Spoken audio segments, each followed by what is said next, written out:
ಓಂ ಶ್ರೀ ಗುರು ಬಸವಲಿಂಗಾಯ ನಮಃ. ಪ್ರಥಮಂತು ಬಸವಣ್ಣ, ದ್ವಿತೀಯಂತು ಲಿಂಗವು, ತೃತೀಯಂತು ತತ್ವ ಬ್ರಹ್ಮಾಂಡವೆಲ್ಲ. ಅಕಳಂಕ ಗುಣನಿಧಿ ಚಿದಾನಂದ ಬಸವಂಗೆ, ಭಕುತನಾದೆನು ಗುರುವೆ ಯೋಗಿನಾಥ. ಜಾಗತಿಕ ಲಿಂಗಾಯತ ಮಹಾಸಭಾದ ವತಿಯಿಂದ ಆಯೋಜಿಸಿರುವ ಜಾಗತಿಕ ಅನುಭವ ಮಂಟಪದ ಕಾನ್ಫರೆನ್ಸ್ ಕಾಲ್ನಲ್ಲಿ ಸೇರಿರುವ ಎಲ್ಲ ಶರಣ ಬಂಧುಗಳಿಗೆ ಶರಣು ಶರಣಾರ್ಥಿಗಳು. ಈ ಕಾರ್ಯಕ್ರಮದಲ್ಲಿ ಇದುವರೆಗೆ ಸುಮಾರು 12 ಜನ ಅಟೆಂಡ್ ಆಗಿದ್ದೇವೆ. ಜಾಗತಿಕ ಲಿಂಗಾಯತ ಮಹಾಸಭಾದ ಚಕ್ರವರ್ತಿ ಲೇಔಟ್ನ ಆಫೀಸ್ನಲ್ಲಿ ಕಳೆದ 2 ವರ್ಷದಿಂದ ನಾವೆಲ್ಲರೂ ಪ್ರತಿ ರವಿವಾರ ಇದು ಅನುಭವದ ಸಭೆಗಳನ್ನ ಈ ಮೊದಲು ಮಾಡಿದ್ದೇವೆ. ನಡುವೆ ಒಂದೊಂದ್ಸಲ ಮಾಡಿರ್ಲಿಲ್ಲ. ಕೊರೋನಾ ಏನು ಈಗ ಪ್ಯಾಂಡಮಿಕ್ ಏನು ಎಲ್ಲ ಕಡೆಗೆ ಬಂದಿದೆ, ಈ ಕಾರಣದಿಂದ ಆ ಸಭೆಗಳು ನಮ್ದು ಈಗ ನಿಂತು ಹೋಗಿರೋದ್ರಿಂದ ಆನ್ಲೈನ್ ಕಾನ್ಫರೆನ್ಸ್ ಕಾಲ್ ಪ್ರಯೋಗ ಏನಂದ್ರೆ ನಾವು ಮಾಡಬೇಕಾಗಿದೆ ಈಗ. ಸೊ ಈಗ ಜಾಗತಿಕ ಲಿಂಗಾಯತ ಮಹಾಸಭಾ ಏನಂದ್ರೆ ಹುಟ್ಟಿದ್ದು ನಮ್ಮ ಈ ಲಿಂಗಾಯತ ಸ್ವತಂತ್ರ ಧರ್ಮದ ಹೋರಾಟದ ಪ್ರತಿಫಲವಾಗಿ ಆಗಸ್ಟ್ 10ನೇ ತಾರೀಕಿನಂದು ಆ ಸೆಂಟ್ರಲ್ ಕಾಲೇಜಿನ ಒಂದು ಸಭಾಂಗಣದಲ್ಲಿ ಇದು ಹುಟ್ಟಿತು. ಇದು ನಮ್ಮೆಲ್ಲರ ಹೆಮ್ಮೆಯ ಸಂಸ್ಥೆ. ಈಗ ಸಾಮಾಜಿಕ ಜಾಗೃತಿಯನ್ನ ಮೂಡಿಸುವುದರ ಜೊತೆಗೆ ನಮ್ಮ ಸ್ವತಂತ್ರ ಧರ್ಮದ ಹಕ್ಕುಗಳನ್ನು ಪ್ರತಿಪಾದಿಸುವುದರಲ್ಲಿ ಈಗ ಜಾಗತಿಕ ಲಿಂಗಾಯತ ಮಹಾಸಭಾ ಮುಂಚೂಣಿಯಲ್ಲಿದೆ. ಮತ್ತು ಇದನ್ನ ಸಮರ್ಥವಾಗಿ ಅಂದ್ರೆ ಜಾಗತಿಕ ಲಿಂಗಾಯತ ಮಹಾಸಭೆಯ ಮಹಾಪ್ರಧಾನ ಕಾರ್ಯದರ್ಶಿಯಾಗಿರುವ ಡಾಕ್ಟರ್ ಶಿವಾನಂದ ಜಾಮದಾರ್ ಸರ್ ಅವರು ಈ ಸ್ವತಂತ್ರ ಧರ್ಮದ ಕಾನೂನಾತ್ಮಕ ಹೋರಾಟಕ್ಕೆ ಸಹಾಯಕವಾಗುವ ಎಲ್ಲ ಎವಿಡೆನ್ಸ್ಗಳನ್ನ, ಡಾಕ್ಯುಮೆಂಟರಿಗಳನ್ನ ಕಲೆ ಹಾಕಿ ಪುಸ್ತಕಗಳನ್ನು ಸಹಿತ ಬರೀತಾ ಇದ್ದಾರೆ. ಅದ್ರ ಜೊತೆಗೆ ನಾವು ಲಿಂಗಾಯತರು ಏನಂದ್ರೆ ಆಧ್ಯಾತ್ಮಿಕವಾಗಿಯೂ ಸಹಿತ ಪ್ರಬುದ್ಧತೆ ಉಂಟಾಗ್ಬೇಕು ನಮ್ಗೆ.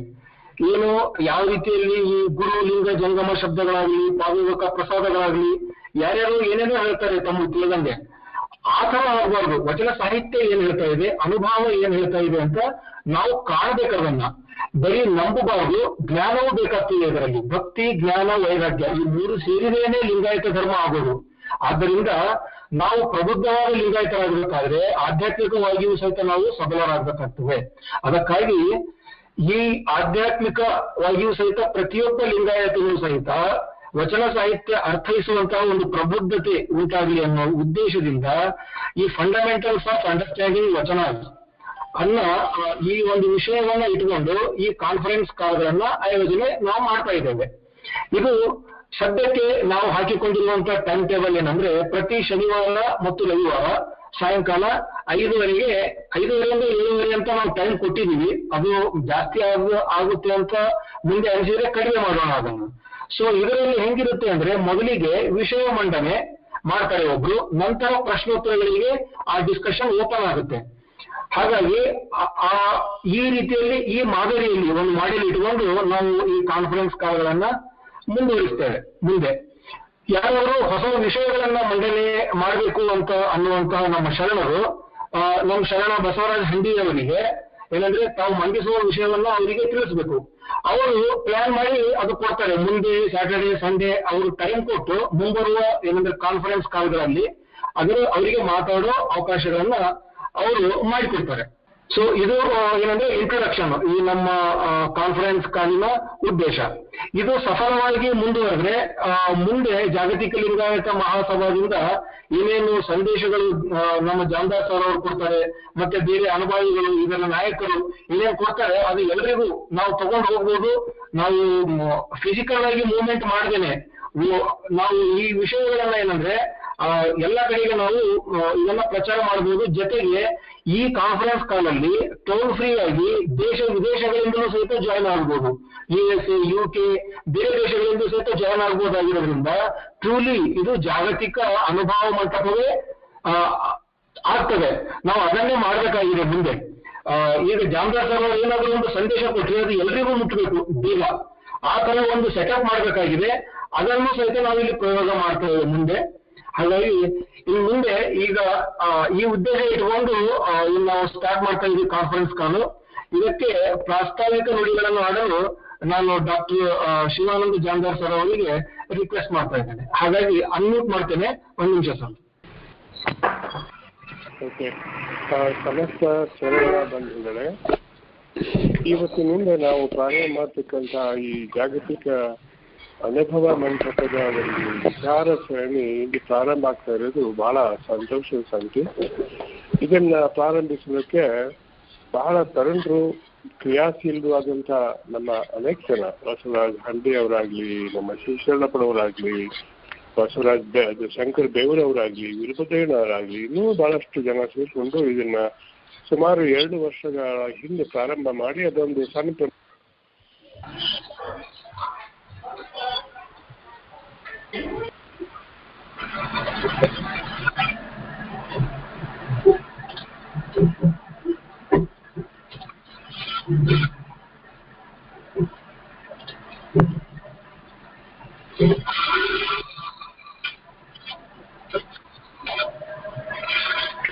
ಸಾರಿ ಸರ್, ನಾನು ಮಿಸ್ಟೇಕಿಂದ ಮ್ಯೂಟ್ ಮಾಡಿದೆ ಅನ್ಸುತ್ತೆ. ಎಲ್ರಿಗೂ ಮಾಡೋ ಇದರಲ್ಲಿ ಜಾಮದಾರ್ ಸರ್ ಅವ್ರದ್ದು ನಂಬರ್ 408 ಇಂದ ಸ್ಟಾರ್ಟ್ ಆಗ್ತಾ ಇದೆಯಲ್ಲ, ಇದು ಕೊನೆಗೆ.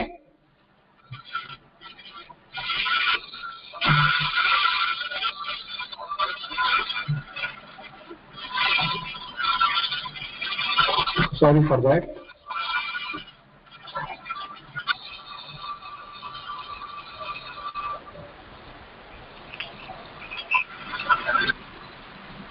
ಹಲೋ. ಹಾ ಸರ್, ಸಾರಿ, ಸ್ವಲ್ಪ ಇದು ಮ್ಯೂಟ್ ಆಯ್ತು, ಡಿಸ್ಟರ್ಬೆನ್ಸ್ ಬರ್ತಾ ಇರೋದ್ರಿಂದ. ನೀವು ಮಾತಾಡಿ ಸರ್ ಈಗ. ಅಲ್ಲ, ನೀವು ಯಾವಾಗ ಹೇಳಿದ್ದೀರಿ ಹೇಳ್ತೀನಿ, ಚಾಲು ಮಾಡ್ತೀನಿ ನಾನು. ನೀವು ಮಾಡಿ ಸರ್, ಅದು ಚಾಲು ಇತ್ತು. ನಾನು ಕೆಲವು ಸೌಂಡ್ ಬರ್ತಾ ಇದೆ ಅಂತ ಒಬ್ರು ಮ್ಯೂಟ್ ಮಾಡಕ್ ಹೋದ್ರೆ ನಿಮ್ದು ಮ್ಯೂಟ್ ಆಯ್ತು. ಆಗ ನನ್ನ ಹೆಸರು ಬರೆದಿಲ್ಲ, ನಾನು ನಿಮ್ಮ ಹೆಸರು ಬರೀತೀನಿ ಈಗ. ಮ್ಯೂಟ್ ಇನ್ನೂ ಆಗಲ್ಲ ನಿಮ್ದು. ನೀವು ಕಂಟಿನ್ಯೂ ಮಾಡಿ ಸರ್ ಪ್ಲೀಸ್. ಅಲ್ಲ, ಇವಾಗ ಒಂದು ಕೆಲಸ ಮಾಡಬೇಕು. ಪ್ರಾರಂಭದಲ್ಲಿ ನೀವು 5:15 ಗಂಟೆಗೆ ಮಾಡ್ತೀವಿ ಅಂದ್ರೆ 5ರಿಂದ 5:45 ಗಂಟೆವರೆಗೆ ನೀವು ಯಾರ್ಯಾರು ಬರ್ತಾರೆ ಅವ್ರೊಂದು ಹೆಸರು, ಅಡ್ರೆಸ್ಸು, ನಂಬರ್ ಬರೋ ಇಟ್ಕೊಂಡ್ಬಿಡ್ಬೇಕು. ಕಂಟ್ರೋಲ್ ಮಾಡಕ್ಕೆ ಅನುಕೂಲ ಆಗುತ್ತೆ. ಈಗ ನಾನು ಇಲ್ಲಿ ತಗೊಳ್ತಾ ಇದ್ದೀನಿ ಸರ್, ಅವ್ರ ಹೆಸರು ನಾನು ಎಲ್ಲರಿಗೂ ಸ್ಕ್ರೀನ್ ಶಾಟ್ ತಗೊಳ್ತಾ ಇದ್ದೀನಿ. ಆಗಲ್ಲ. ಈಗ ಇದು ಈ ರೀತಿ ನಾವು ಹಿಂದೆ 2 ಸಲ ಮಾಡಿಬಿಟ್ಟು ಫೇಲ್ ಆಗಿದ್ದೀವಿ. ಅವ್ರು ಮಾತಾಡಿದ್ರೆ ಪ್ರಶ್ನೆ ಕೇಳಿ ನನ್ಗೆ ಕೇಳಲ್ಲ, ನಾನು ಮಾತಾಡಿದ್ರೆ ಅವ್ರಿಗೆ ಕೇಳಲ್ಲ. ಈಗ ಆಗ್ಬಾರ್ದು. ಅದಕ್ಕೆ ನಾವೇನ್ ಮಾಡೋಣ, ಇದನ್ನ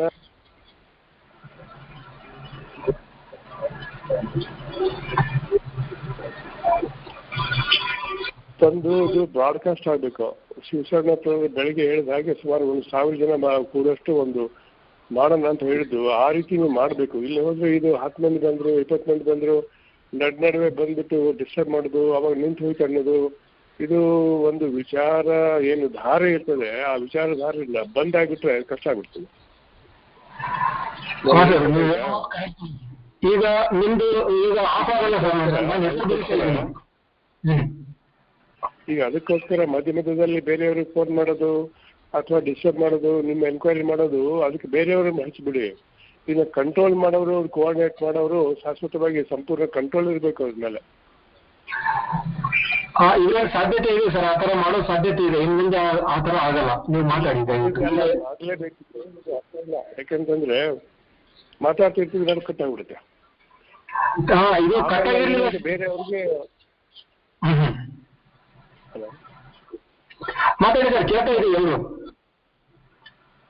ಸೊ ಅದಕ್ಕೋಸ್ಕರ ಇದನ್ನ ಮೊದಲು ಟೆಕ್ನಾಲಜಿನ ನಾವು ಪರ್ಫೆಕ್ಟ್ ಮಾಡಿಕೊಂಡು ಹೆಚ್ಚಿಗೆ ಬ್ರಾಡ್ಕಾಸ್ಟ್ ಮಾಡಿ ನಾವೇನು ಮಾಡಬೇಕು ಅಂತಂದರೆ, ನೀವು ಯಾರು ಇಷ್ಟ ಬಯಸ್ತೀರಿ ಅವ್ರ ನಂಬರ್ ಕೊಡಿ, ಇಷ್ಟು ಟೈಮಿಗೆ ರೆಡಿ ಇರಿ, ನಾನು ರೋಲ್ ಕಾಲ್ ತಗೋತೀನಿ, ನೀವು ರೆಡಿ ಇಟ್ಕೊಳ್ಳಿ. ಅದಕ್ಕೆ ಡಿಸಿಪ್ಲಿನ್ ಅನ್ನೋದನ್ನ ನೀವು ಮೊದಲು ಸಿದ್ಧ ಮಾಡಿ. ಓಕೆ, ಆ ಡಿಸಿಪ್ಲಿನ್ ಅವ್ರಿಗೆಲ್ಲ ಹೇಳ್ಕೊಡಿ.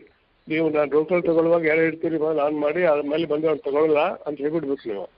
ಆಮೇಲೆ ಬಂದ ಮೇಲೆ ಪ್ರಾರಂಭ ಆದಮೇಲೆ ಬೇರೆಯವರ ಮಾತುಗಳನ್ನ ಕೇಳ್ಕೊಳ್ಳುವಂಥ ಸಹನೆ ಇರಬೇಕು. ನಿಮ್ಮ ಪ್ರಶ್ನೆಯನ್ನು ಕೇಳಬೇಕು, ಅದು ಮೊದಲೇದಾದ್ರು ಮುಗಿಸಿದ ಮೇಲೆ ಕೇಳಬೇಕು, ಉತ್ತರವನ್ನ ಸರಿಯಾಗಿ ತಿಳ್ಕೊಳ್ಬೇಕು, ಆಮೇಲೆ ಮತ್ತೆ ಮರುಪ್ರಶ್ನೆ ಮಾಡಬೇಕು ಅಂತವೆಲ್ಲ ಮೊದಲು ಡಿಸಿಪ್ಲಿನ್ ರೂಲ್ಸು ಹೇಳಲಾರ್ದೆ ಹೋದರೆ ಈ ರೀತಿ ನಡುವೆ ಲಾಸ್ಟ್ ಟೈಮ್ ಮಾಡಿದ್ದು ಕೂಡ 1.5 ಗಂಟೆ ಅದು ವೇಸ್ಟ್ ಆಯಿತು. ಈಗ ಕೂಡ ಹಂಗೆ ಆಗಿಬಿಡ್ತದೆ. ಅದನ್ನು ತಾವು ಎಲ್ಲರೂ ಕೂಡ ಆ ಟೆಕ್ನಾಲಜಿ ಬಗ್ಗೆ ಅದು ಝೂಮ್ ಹಾಕ್ತಿರೋ ಅಥವಾ ಮತ್ತೇನೋ ಹಾಕ್ಕೊಳ್ಳಿ, ಅದನ್ನ ಪರ್ಫೆಕ್ಟ್ ಮಾಡ್ಕೊಳ್ಳಿ. ಅಂತಂದರೆ ಮಾತ್ರ ನಾವು ಮಾಡೋಕ್ಕೆ ಅರ್ಥ ಇರ್ತದೆ, ಅದು ಎಲ್ಲರಿಗೂ ಉಪಯೋಗ ಆಗುತ್ತೆ. ಇಲ್ಲ ಅಂದರೆ ನಡುವೆ ಸರಿ ಆಗೋದಿಲ್ಲ ಇದು ಬಸವರಾಜ್. ಓಕೆ ಸರ್, ಅವ್ರಿಗೆ ಮ್ಯೂಟ್ ಮಾಡಿದ್ದೀನಿ ನಾನು. ಅದಕ್ಕೆ ಈಗ ಮುಂದುವರ್ಸೋಣ ನಿಲ್ತಾನೆ ಇಲ್ಲಿಗೆ? ಇಲ್ಲ ಸರ್, ನೀವು ಮುಂದುವರಿಸಿ ದಯವಿಟ್ಟು. ಈಗ ಎಲ್ರಿಗೂ ನಾನು ಬೇರೆಯವ್ರಿಗೆ ಮ್ಯೂಟ್ ಮಾಡಿದ್ದೀನಿ, ಅವ್ರು ಯಾರು ಮಾತಾಡಲ್ಲ, ಡಿಸ್ಟರ್ಬ್ ಆಗಬಾರ್ದು ಅಂತ ಮಾಡಿದ್ದೀವಿ ಮ್ಯೂಟ್. ನೀವು ಒಬ್ಬರದ್ದು ಮಾತ್ರ ಆಗಿದೆ ಈಗ, ನಿಮ್ದು ಮತ್ತು ನಂದು ಅಷ್ಟೇ ಕೋಆರ್ಡಿನೇಟ್ ಮಾಡ್ತಾ ಇರೋದ್ರನ್ನ. ಆಯ್ತು. ಈಗ ಸದ್ಯ 13 ಜನ ಇದ್ದಾರೆ ಸರ್. 13 ಜನ ಇದ್ದಾರೆ ಸರ್. 13 ಜನರಿಗೆ ಹೇಳ್ಬಿಡಿ, ನನ್ನದೇ ಸ್ವಲ್ಪ ಸಣ್ಣ ಇಟ್ಕೊಳ್ಳಿ, ಪ್ರಶ್ನೆ ಮುಗಿದ ಮೇಲೆ ಹೇಳ್ಬೇಕಂತ ಹೇಳಿ ನಾನು 5 ನಿಮಿಷ ಮುಗಿಸ್ತೇನೆ. Okay sir, okay okay. ನಾನು ಪ್ರಾರಂಭ ಮಾಡ್ತೀನಿ ಮತ್ತೊಮ್ಮೆ. ಈಗ ಹಿಂದೆ ನಡೆದಿರ್ತಕ್ಕಂಥ ಕಳೆದ 2 ವರ್ಷದಲ್ಲಿ ಪ್ರಾರಂಭವಾಗಿ ನಡುವೆ ಕುಂಠಿತ ಆದಂಥ ಈ ಸಮಾರಂಭವನ್ನು ನಾವು, ಈ ಕಾರ್ಯಕ್ರಮವನ್ನು ನಾವು ಮತ್ತೆ ಈ ಮೂಲಕ ಇವತ್ತಿನಿಂದ ಪುನಃ ಪ್ರಾರಂಭಿಸ್ತಾ ಇದ್ದೇವೆ. ಇವತ್ತು ಅನೇಕ ತಾಂತ್ರಿಕ ಕಾರಣಗಳಿಗಾಗಲಿ ಅಥವಾ ಸಮಯವನ್ನ ಹೊಂದಿಕೊಳ್ಳುವಂತ ಒಂದು ಸಮಸ್ಯೆ ಇರ್ಬೋದು, ಮತ್ತೆ ಯಾವುದೋ ಕಾರಣಕ್ಕಾಗಿ ನಮ್ಮ ಅನೇಕ ಜನರಿಗೆ ಭಾಗವಹಿಸಲಿಕ್ಕೆ ಆಗ್ಲಿಕ್ಕಿಲ್ಲ. ಆದ್ರೆ ನಾಳೆ ಆಗ್ಲಿ ಅಥವಾ ಮುಂದಿನ ವಾರ ಆಗಲಿ ತಾವೆಲ್ಲರೂ ಇದನ್ನ ದೊಡ್ಡ ಪ್ರಚಾರ ಕೊಟ್ಟು ಬಹಳ ಮಂದಿ ಇದಕ್ಕೆ ಭಾಗವಹಿಸುವಂತೆ ಮಾಡಬೇಕು ಅಂತ ನಾನು ತಮ್ಮೆಲ್ಲರಲ್ಲಿ ಬಹಳ ಕಲ್ಪನೆ ಕೇಳ್ಕೊಳ್ತೀನಿ.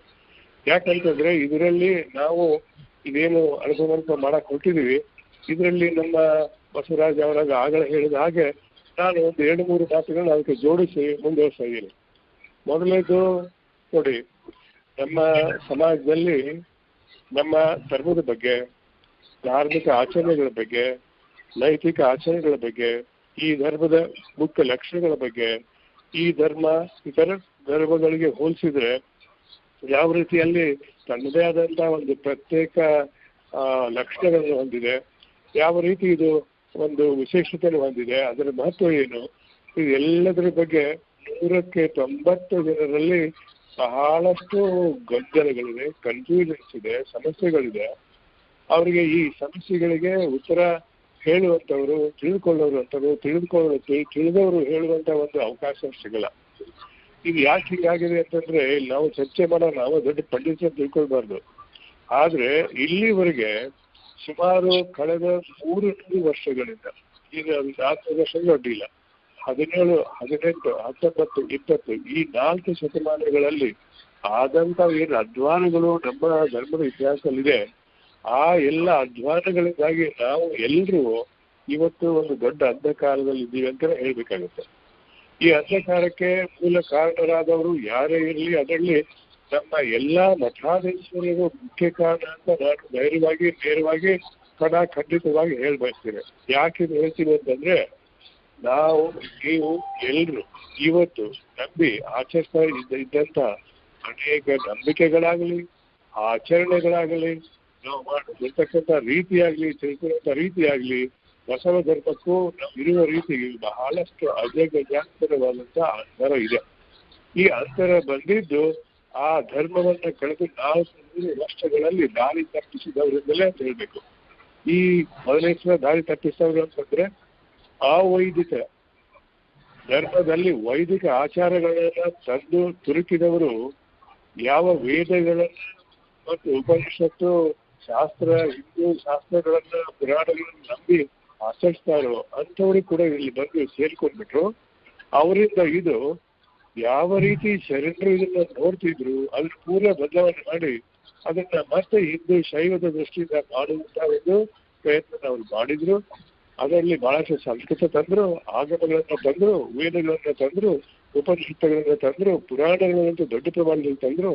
ಇದರಿಂದಾಗಿ ಏನಾಗಿದೆ, ನಾವು ಈಗ ನಂಬತಕ್ಕಂಥ ನಮ್ಮ ಊರಿನ ಜಾತ್ರೆ ಇರ್ಬೋದು, ನಮ್ಮ ಮನೆಯ ದೇವರ ಕೋಣೆಯಲ್ಲಿರ್ತಕ್ಕಂಥ ಜಗಲಿಯಲ್ಲಿ ಬೆತ್ತು ಇರ್ತಕ್ಕಂಥ ದೇವರಾಗಿರ್ಬೋದು, ನಾವು ಮದುವೆ ಮಾಡುವ ರೀತಿ ಆಗಿರ್ಬೋದು, ನಾವು ದೇವರ ಗುಡಿಗೆ ಹೋಗಿ ಪೂಜೆ ಮಾಡುವ ಒಂದು ಪದ್ಧತಿ ಆಗ್ಲಿ, ಅಥವಾ ದೇವರ ಗುಡಿಗೆ ಹೋಗುವ ಒಂದು ಕ್ರಮ ಆಗ್ಲಿ, ಅಲ್ಲಿ ನಡ್ಕೊಳ್ಳುವಂತ ರೀತಿ ಆಗ್ಲಿ, ಅಲ್ಲಿ ಸ್ವಲ್ಪ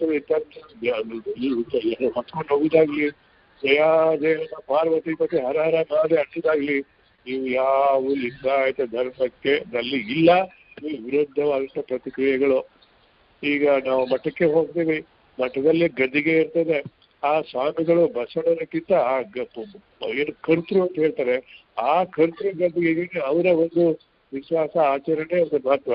ಅದನ್ನ ಬಿಟ್ಬಿಟ್ಟು ಉಳಿದ ಬಸವಣ್ಣರು ಎಳರೇ ಬಿಟ್ಟು ಏನಾದ್ರು ಇದ್ರು ಕೂಡ ಅದು ಬಿಟ್ಬಿಟ್ಟು ಏನಾಗ್ಲಿಲ್ಲ. ಅವರು ಬರೀ ಜಾತ್ರೆ ವಿಡಿಗಳನ್ನು ಮಾಡೋದು, ಶ್ರಾವಣದಲ್ಲಿ ಪುರಾಣಗಳನ್ನು ಹಚ್ಚೋದು, ಕಾರ್ತಿಕದಲ್ಲಿ ದೀಪ ಹಚ್ಚೋದು, ಮೂರು ಲಿಂಗ ಪೂಜೆ ಮಾಡ್ಕೊಳ್ಳೋದು, 1000 ಲಕ್ಷ ಲಿಂಗ ಪೂಜೆ ಮಾಡೋದು, ದಶಶಾಸ್ತ್ರ ಮಾಡೋದು, ಕೋಟಿ ಲಿಂಗ ಪೂಜೆ ಮಾಡೋದು, ಇವೆಲ್ಲ ಎದಕ್ಕೋಸ್ಕರ? ಈ ಲಿಂಗಾಯತ ಧರ್ಮ ಬಾಹ್ಯ ಧರ್ಮ ಅಲ್ಲ, ಅದು ಆಂತರಿಕವಾದದ್ದು, ವ್ಯಕ್ತಿಗತವಾದಂಥದ್ದು.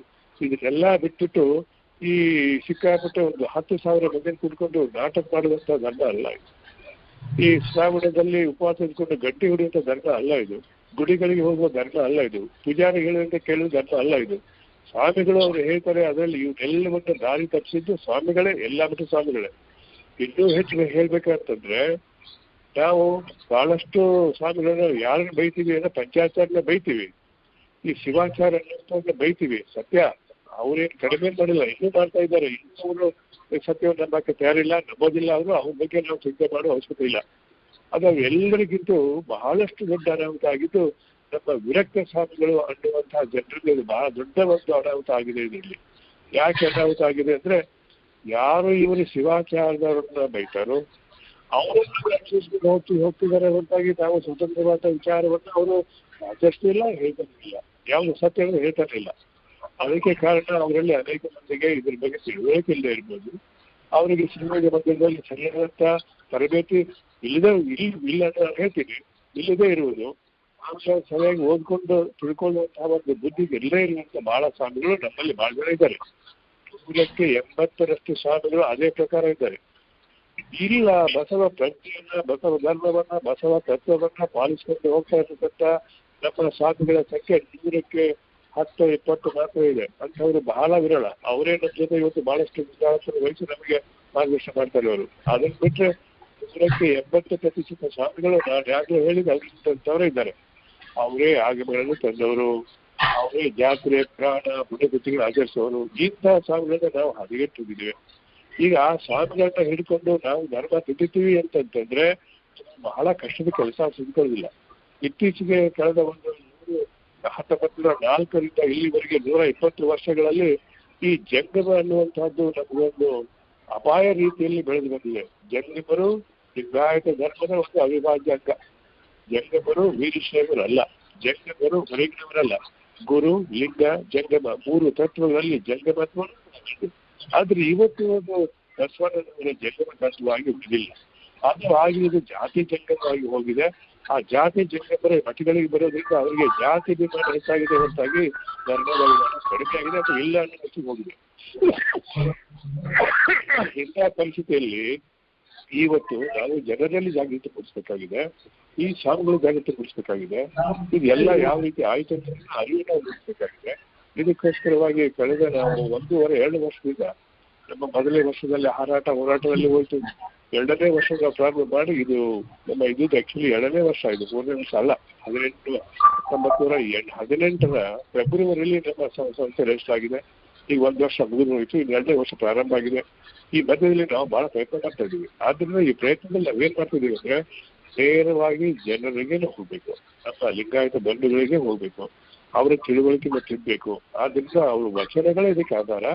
ಆ ವಚನಗಳನ್ನ ಹೇಗೆ ಅರ್ಥೈಸ್ಬೇಕು, ಅವುಗಳನ್ನ ಹೇಗೆ ಉಪಯೋಗಿಸ್ಬೇಕು, ಅವುಗಳಿಗೆ ನಾವು ಏನು ಮಾರ್ಗದರ್ಶನ ಕೊಡಬೇಕು, ಈ 3 ವಿಷಯಗಳನ್ನ ಮನವರಿಕೆ ಮಾಡಲಿಕ್ಕೆ ಮಾತ್ರ ಈ ಅನುಭವ ಮಂಟಪ ಕಾರ್ಯಕ್ರಮಗಳನ್ನು ಪ್ರಾರಂಭ ಮಾಡಿದ್ದೇವೆ. ಅನೇಕ ರೀತಿಯಲ್ಲಿ ಮಾತಾಜಿಯವರು ಪ್ರಯತ್ನ ಮಾಡಿದ್ರು, ಆದ್ರೆ ಇನ್ನೂ ಬಹಳಷ್ಟು ಪ್ರಯತ್ನ ಮಾಡಬೇಕಾಗಿದೆ. ಇದರಲ್ಲಿ ಅನೇಕ ರೀತಿಯ ಅಧ್ವಾನಗಳು ಕೂಡ ಆಗಿಬಿಟ್ಟಿದೆ. ಯಾರು ವಚನಗಳನ್ನ ಓದಿಕೊಂಡಿದ್ದೀರಿ, ತಿಳ್ಕೊಂಡಿದ್ದೀರಿ ಅಂತ ಹೇಳ್ತಾರೆ, ಅವರಲ್ಲಿ ಕೂಡ ಬಹಳಷ್ಟು ಅಧ್ವಾನಗಳು ಆಗಿದೆ, ಇನ್ನೂ ಆಗ್ತಾ ಇದೆ. ಅದರಲ್ಲಿ ಒಂದು ಮಾತ್ರ ನಾನು ಹೇಳ್ಬಯಸ್ತೀನಿ, ಏನಂದ್ರೆ, ನಾನು ಅನುಭವ ಇದ್ದೇನೆ, ನನ್ನ ಮಾತನ್ನ ಕೇಳ್ಬೇಕು ಅನ್ನುವಂಥವರ ಸಂಖ್ಯೆ ಇವತ್ತು ಬಹಳಷ್ಟು ದೊಡ್ಡ ಪ್ರಮಾಣದಲ್ಲಿ ಬೆಳೀತಿದೆ. ಅದು ಒಂದು ದೃಷ್ಟಿಯಿಂದ ಒಳ್ಳೆ ಬೆಳವಣಿಗೆ ಅಲ್ಲ. ಯಾವುದೇ ಅನುಭವಿ ನಾನು ಅನುಭವಿ ಅಂತ ಹೇಳ್ಕೊಳ್ಳಲ್ಲ. ಅನುಭವ ಎದುರು ನಡುವಿದ್ದಂತ ವ್ಯತ್ಯಾಸ ಅಜಗಜಾಂತರ, ಭೂಮಿ ಆಕಾಶದಷ್ಟು. ಅನುಭವಿ ಆದಂತ ವ್ಯಕ್ತಿ ಇವತ್ತು ದೇವರ ಸ್ವರೂಪ ಅಂತ ತಪ್ಪಾಗ್ಲಿಕ್ಕಿಲ್ಲ. ಅನುಭವಿ ಆದಂತ ವ್ಯಕ್ತಿ ತನ್ನ ಅಂತಃಚಕ್ಷುವಿನಿಂದ ತನ್ನ ಏನು ಪ್ರಾಣಲಿಂಗ ಭಾವಲಿಂಗ ಮುಟ್ಟಕ್ಕಂತ ಸ್ಥಿತಿಯಲ್ಲಿದ್ದಂತಹ ವ್ಯಕ್ತಿ. ಅಂತಹ ವ್ಯಕ್ತಿಗಳು ನಮ್ಮಲ್ಲಿ ಬಹಳಷ್ಟು ವಿರಳ. ಯಾರಾದ್ರೂ ಇದ್ರೆ ಸ್ವಾಮಿಯಲ್ಲಿ ಒಂದು 6 ಜನ ಸಿಗ್ಬೋದು. ಆದ್ರೆ ಈಗ ವಚನ ತಿಳ್ಕೊಂಡಿರುವಂತ ಜನ ಅವರೇ ಅನುಭವ ಹೇಳ್ಕೊಂಡು ಹೋಗ್ತಿದ್ದಾರಲ್ಲ, ನಿಮಗೆ ಕೆಟ್ಟ ಅನ್ಸುತ್ತೆ. ಇನ್ನು ಕೆಲವು ಜನ ನಮ್ಮ ಅನುಭವಗಳನ್ನವರು ಸ್ಥಾವರಲಿ ಕಲಿಸ್ತಾ ಇದ್ದಾರೆ, ಸಾಮಾನ್ಯಗಳು ಬೇಕಂತ ಹೇಳ್ತಿದ್ದಾರೆ. ಇದು ಯಾವ ನ್ಯಾಯ? ಅಂಥವ್ರು ಇನ್ನಷ್ಟು ದಾರಿಗೆಡ್ತಾ ಇದ್ದಾರೆ. ಇದು ಹಾಗಾಗ್ಬೇಕು. ವಚನಗಳನ್ನು ಅರ್ಥೈಸುವಲ್ಲಿ ಕೂಡ ವಿಪರೀತವಾದಂತ ವ್ಯತ್ಯಾಸಗಳು ನಾವು ಕಾಣ್ತಾ ಇದ್ದೇವೆ. ವಚನಗಳು ಹಾಗೆ ಒಂದು ವಚನವನ್ನ ತಗೊಂಡು ಅದನ್ನ ಅನೇಕ ದೃಷ್ಟಿಯಿಂದ ನಾವು ವಿಶ್ಲೇಷಿಸಿದರೆ ಅನೇಕ ಅರ್ಥಗಳು ಬರ್ತವೆ. ಪ್ರತಿಯೊಬ್ಬರ ಅನುಭವನು ಬೇರೆ ಬೇರೆ ಆಗಿರ್ತದೆ. ಪ್ರತಿಯೊಬ್ಬರ ಶಿಕ್ಷಣಗಳು ಬೇರೆ ಬೇರೆ ಆಗಿರ್ತದೆ. ಪ್ರತಿಯೊಬ್ಬರ ಹಿನ್ನೆಲೆಗಳು ಬೇರೆ ಬೇರೆ ಆಗಿರ್ತದೆ. ಈ ಅರ್ಥದಲ್ಲಿ ನಾವು ವಚನಗಳನ್ನು ನೋಡುವಾಗ ಯಾವ ರೀತಿ ನೋಡ್ಬೇಕು ಅನ್ನುವಂಥ ಮಾರ್ಗದರ್ಶನ ಇಲ್ಲ ಅಂದ್ರೆ ಯಾವ ಪರಿಚಯ ಬಂದಾಗ ಅನ್ಕೊಂಡು ಹೋಗಿರ್ತಾರೆ. ನಿಮ್ಗೆ ಒಂದು ಉದಾಹರಣೆ ಹೇಳ್ತೀನಿ.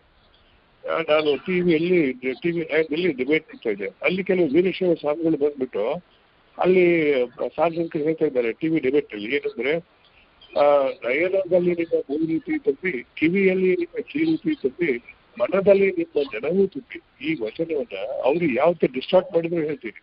ಅವ್ರು ಏನ್ ಹೇಳ್ತಾರೆ ನೋಡಿ, ಬಸವಣ್ಣ ಹೇಳಿದ್ದಾರೆ ಸ್ಥಾವರಲಿಂಗ ಮಾಡ್ಬೇಕಂತ. ಈ ವಚನ ಏನ್ ಹೇಳಿದ್ದಾರೆ? ನಯನದಲ್ಲಿ ನಿಮ್ಮ ಮೂರುತಿ ತುಂಬಿ ಅಂದ್ರೆ ಅರ್ಥ ಏನು? ನಯನದಲ್ಲಿ ಕಣ್ಣಲ್ಲಿ ಮೂರ್ತಿ ಕಾಣ್ಬೇಕಾಗಿತ್ತು ಅಂದ್ರೆ ಎದುರು ಮೂರ್ತಿ ಇರ್ಬೇಕಲ್ಲ ಅಲ್ಲಿ. ಅಂದ್ರೆ ಬಸವಣ್ಣ ಮೂರ್ತಿ ಒಪ್ಕೊಂಡಿದ್ರು ಅಂತ ಅವರು ಅರ್ಥ ಹಾಕ್ಸಿದ್ದಾರೆ. ಅದು ಅರ್ಥನ ಹಾಗೇನ? ಕಿವಿಯಲ್ಲಿ ನಿಮ್ಮ ಕೀರ್ತಿ ತುಂಬಿ, ಯಾರು ಕೀರ್ತಿ?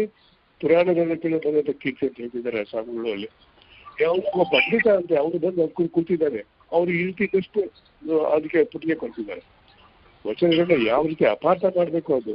ಈಗ ನಮ್ಮಲ್ಲಿ ಕೆಲವು ಸ್ವಾಮಿಗಳಿದ್ದಾರೆ, ಅವರು ಹೆಚ್ಚಿನ ಶಿಕ್ಷಣವನ್ನು ಪಡೆಯೋದಲ್ಲ, ಹೆಚ್ಚಿನ ಅನುಭವಿಗಳಾಗಿಲ್ಲ, ಆದ್ರೆ ಮಠಗಳನ್ನು ಕಟ್ಕೊಂಡು ಬಿಟ್ಟಿದ್ದಾರೆ ಕೆಲವರು ತಮ್ಮ ಸ್ವಂತ ಮಠಗಳನ್ನು. ಅವರಲ್ಲಿ ಕೆಲವು ಪುಸ್ತಕಗಳನ್ನು ಬರೆದಿದ್ದಾರೆ. ಆ ಪುಸ್ತಕಗಳನ್ನ ಓದಿದಾಗ ಅವರು ವಚನಗಳೇ ಕೊಟ್ಟಂತ ಒಂದು ಅರ್ಥ ವಿಶ್ಲೇಷಣೆ ನೋಡಿದ್ರೆ ನನಗೆ ತಲೆ ಬಡ್ಕೊಳ್ಬೇಕು, ಅಳ್ಬೇಕು, ನಗ್ಬೇಕು ಅನ್ನೋ ಗೊತ್ತು ಕೂಡ ಆಗೋದಿಲ್ಲ. ಆದ್ರೆ ಆ ಪುಸ್ತಕವನ್ನು ಮಾಡ್ತಾ ಇದ್ದಾರೆ, ನನ್ನೇನು ದಾರಿ ತಪ್ಪಿಸ್ತಾ ಇದ್ದಾರೆ.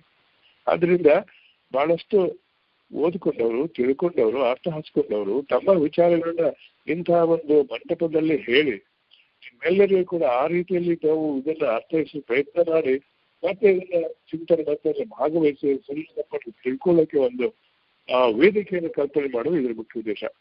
ಈಗ ನಾವು ಇನ್ನೊಂದು ಮಾತು ಹೇಳ್ತೀನಿ, 2 ಮಾತು ಹೇಳಿ ಮುಗಿಸ್ತೀನಿ, ನಾನು ತಿರುಗಾಗ್ತಾ ಇದೆ. ಎರಡನೇದು ಏನಾಗ್ತಾ ಇದೆ ಅಂದ್ರೆ, ವಚನಗಳು ಕೇವಲ ಒಂದೇ ವಿಷಯಕ್ಕೆ ಧಾರ್ಮಿಕ ವಿಷಯ ಅಷ್ಟೇ ಪಡ್ಲಿಲ್ಲ. ಅದು ಕೇವಲ ಆರ್ಥಿಕ ವಿಷಯಕ್ಕೆ ಅಷ್ಟೇ ಸಂಬಂಧ ಪಡ್ಲಿಲ್ಲ. ಅದು ಕೇವಲ ಸಾಮಾಜಿಕ ಅಷ್ಟೇ ಸಂಬಂಧ ಪಡ್ಲಿಲ್ಲ. ಒಂದು ಧರ್ಮ ಅಂದ್ರೆ ಅದು ಪರಿಪೂರ್ಣವಾದ ಧರ್ಮ ಅನ್ಬೇಕಾಗಿತ್ತು ಅಂದ್ರೆ ಧರ್ಮದ ಒಂದು ಸಾಮಾಜಿಕ ಅರ್ಥಕ್ಕೆ ಅದು ಸರಿ ಹೋಗ್ಬೇಕು. ಸಾಮಾಜಿಕ ಅರ್ಥ ಅಂದ್ರೆ ಏನು? ಮೊದಲೇದು, ಎಲ್ಲ ಧರ್ಮಗಳನ್ನ ದೇವರು ಕಟ್ಟಲಿಲ್ಲ, ಮನುಷ್ಯರೇ ಕಟ್ಕೊಂಡಿದ್ದು. ಆದ್ರೆ ಆ ಮನುಷ್ಯರು ಶ್ರೇಷ್ಠ ಮಾನವರು ಅದನ್ನ ಕಂಡು ತಮ್ಮ ದೃಷ್ಟಿಯನ್ನ ಬೇರೆಯವರಿಗೆ ಹೇಳಿ ಆ ದೃಷ್ಟಿಯನ್ನ ಬೇರೆ ಒಪ್ಕೊಂಡಾಗ ಅದೊಂದು ಸಾಂಘಿಕವಾಗಿ ಧರ್ಮವಾಗಿ ಬರ್ತದೆ ಪ್ರತ್ಯೇಕವಾಗಿ. ಅದು ಜೈನ ಧರ್ಮ ಇರ್ಬೋದು, ಬೌದ್ಧ ಧರ್ಮ ಇರ್ಬೋದು, ಅದು ಇಸ್ಲಾಂ ಧರ್ಮ ಇರ್ಬೋದು, ಕ್ರಿಶ್ಚಿಯನ್ ಧರ್ಮ ಇರ್ಬೋದು, ಹಿಂದೂ ಧರ್ಮ ಇರ್ಬೋದು, ಲಿಂಗಾಯತ ಧರ್ಮ ಇರ್ಬೋದು. ಅಲ್ಲಿ ದಾಷ್ಟ್ರಗಳು ಕಂಡುಕೊಂಡಂತ ಅನುಭವ, ಅರ್ಥ, ಅವರ ಭಕ್ತಿ, ಜ್ಞಾನ, ಸೇವೆ ಮೂರು ಕುರಿತು ಒಂದು ಸಂಪೂರ್ಣವಾದ ವ್ಯವಸ್ಥೆ ಬರ್ತದೆ. ಅಲ್ಲಿ ಸಾಮಾಜಿಕ ವ್ಯವಸ್ಥೆ ಬಗ್ಗೆನೂ ಬರ್ತದೆ, ಜಾತಿ, ಅವಹೇಳನ, ಅಸಮಾನತೆ, ಬಡತನ, ಇವೆಲ್ಲ ವಿಶೇಷ ಅಲ್ಲಿ ಬರ್ತದೆ. ಇದ್ರ ಜೊತೆಗೆ ಈ 2 ರೀತಿಯಲ್ಲಿ, ಒಂದು ವೈಯಕ್ತಿಕವಾಗಿ, ಸಾಮಾಜಿಕವಾಗಿ, ಸಾಂಘಿಕವಾಗಿ. ಮೂರನೇದು ಅಲ್ಲಿ ಬರ್ತಕ್ಕಂಥ ಆಧ್ಯಾತ್ಮಿಕ ವಿಷಯಗಳು. ಈ ಧರ್ಮದಲ್ಲಿ ಮತ್ತೊಂದು ಭಾಗ ಅಂದ್ರೆ ಆಧ್ಯಾತ್ಮ.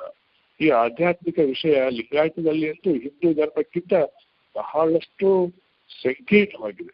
ನಾವು ಅನೇಕ ಸಲ ಅಷ್ಟಾವರಣ, ಶತಸ್ಥಳ, ಪಂಚಾಚಾರ ಇಷ್ಟೆಲ್ಲ ಹೇಳ್ಕೊಳ್ತೀವಿ, ಇಷ್ಟು ತಿಳಿದಷ್ಟಿಲ್ಲ. ಇರ್ತಕ್ಕಂಥ ಕರಡಿಗೆ ತೆಗೆದು ಕೈಯಲ್ಲಿ ಲಿಂಗ ಎತ್ಕೊಂಡ್ಬಿಟ್ಟು ಆದ್ಮೇಲೆ ಧ್ಯಾನ ಮಾಡ್ಕೊಂಡ್ಬಿಟ್ಟು ಹೂವು ಏರಿಸಿ ಅದಕ್ಕೆ ತೊಳೆದು ಅದಕ್ಕೆ ವಿಭೂತಿ ಹಚ್ಚಿ ಪತ್ರಿಕಂಕೆಯನ್ನ ಇಟ್ಟು ಬಿಲ್ವ ಪತ್ರಿಕೆಯನ್ನು ಇಟ್ಟು ಆಮೇಲೆ ಕಾನ್ಸಂಟ್ರೇಟ್ ಮಾಡೋದು, ಸಕ್ಕರೆಯನ್ನು ನೋಡ್ಕೊಂಡು ಹೀಗೆ ಮಾಡಿಸೋದು, ಅದು ಇಷ್ಟಲಿಂಗ ಪೂಜೆ ಅಲ್ಲ. ಅದನ್ನು ಯಾವ ರೀತಿ ಮಾಡ್ಬೇಕು ಪುಸ್ತಕಗಳು ಓದಿದ್ರು ಕೂಡ ಕೆಲವು ಆಗಮಿಕ ಪುಸ್ತಕಗಳು ನಿಮ್ಮನ್ನ ದಾರಿ ತಪ್ಪಿಸ್ತವೆ. ಕೆಲವು ಸಹಜವಾದಂತ ಕೆಲವು ಪಂಡಿತರು ಹೇಳ್ದಂತ ಒತ್ತಡ ದಾರಿ ತಪ್ಪಿಸ್ತವೆ. ಯಾವ ರೀತಿ ಮಾಡ್ಬೇಕನ್ನೋದು ಶರಣರ ಭಾಷೆಯಲ್ಲಿನೂ ಇದೆ.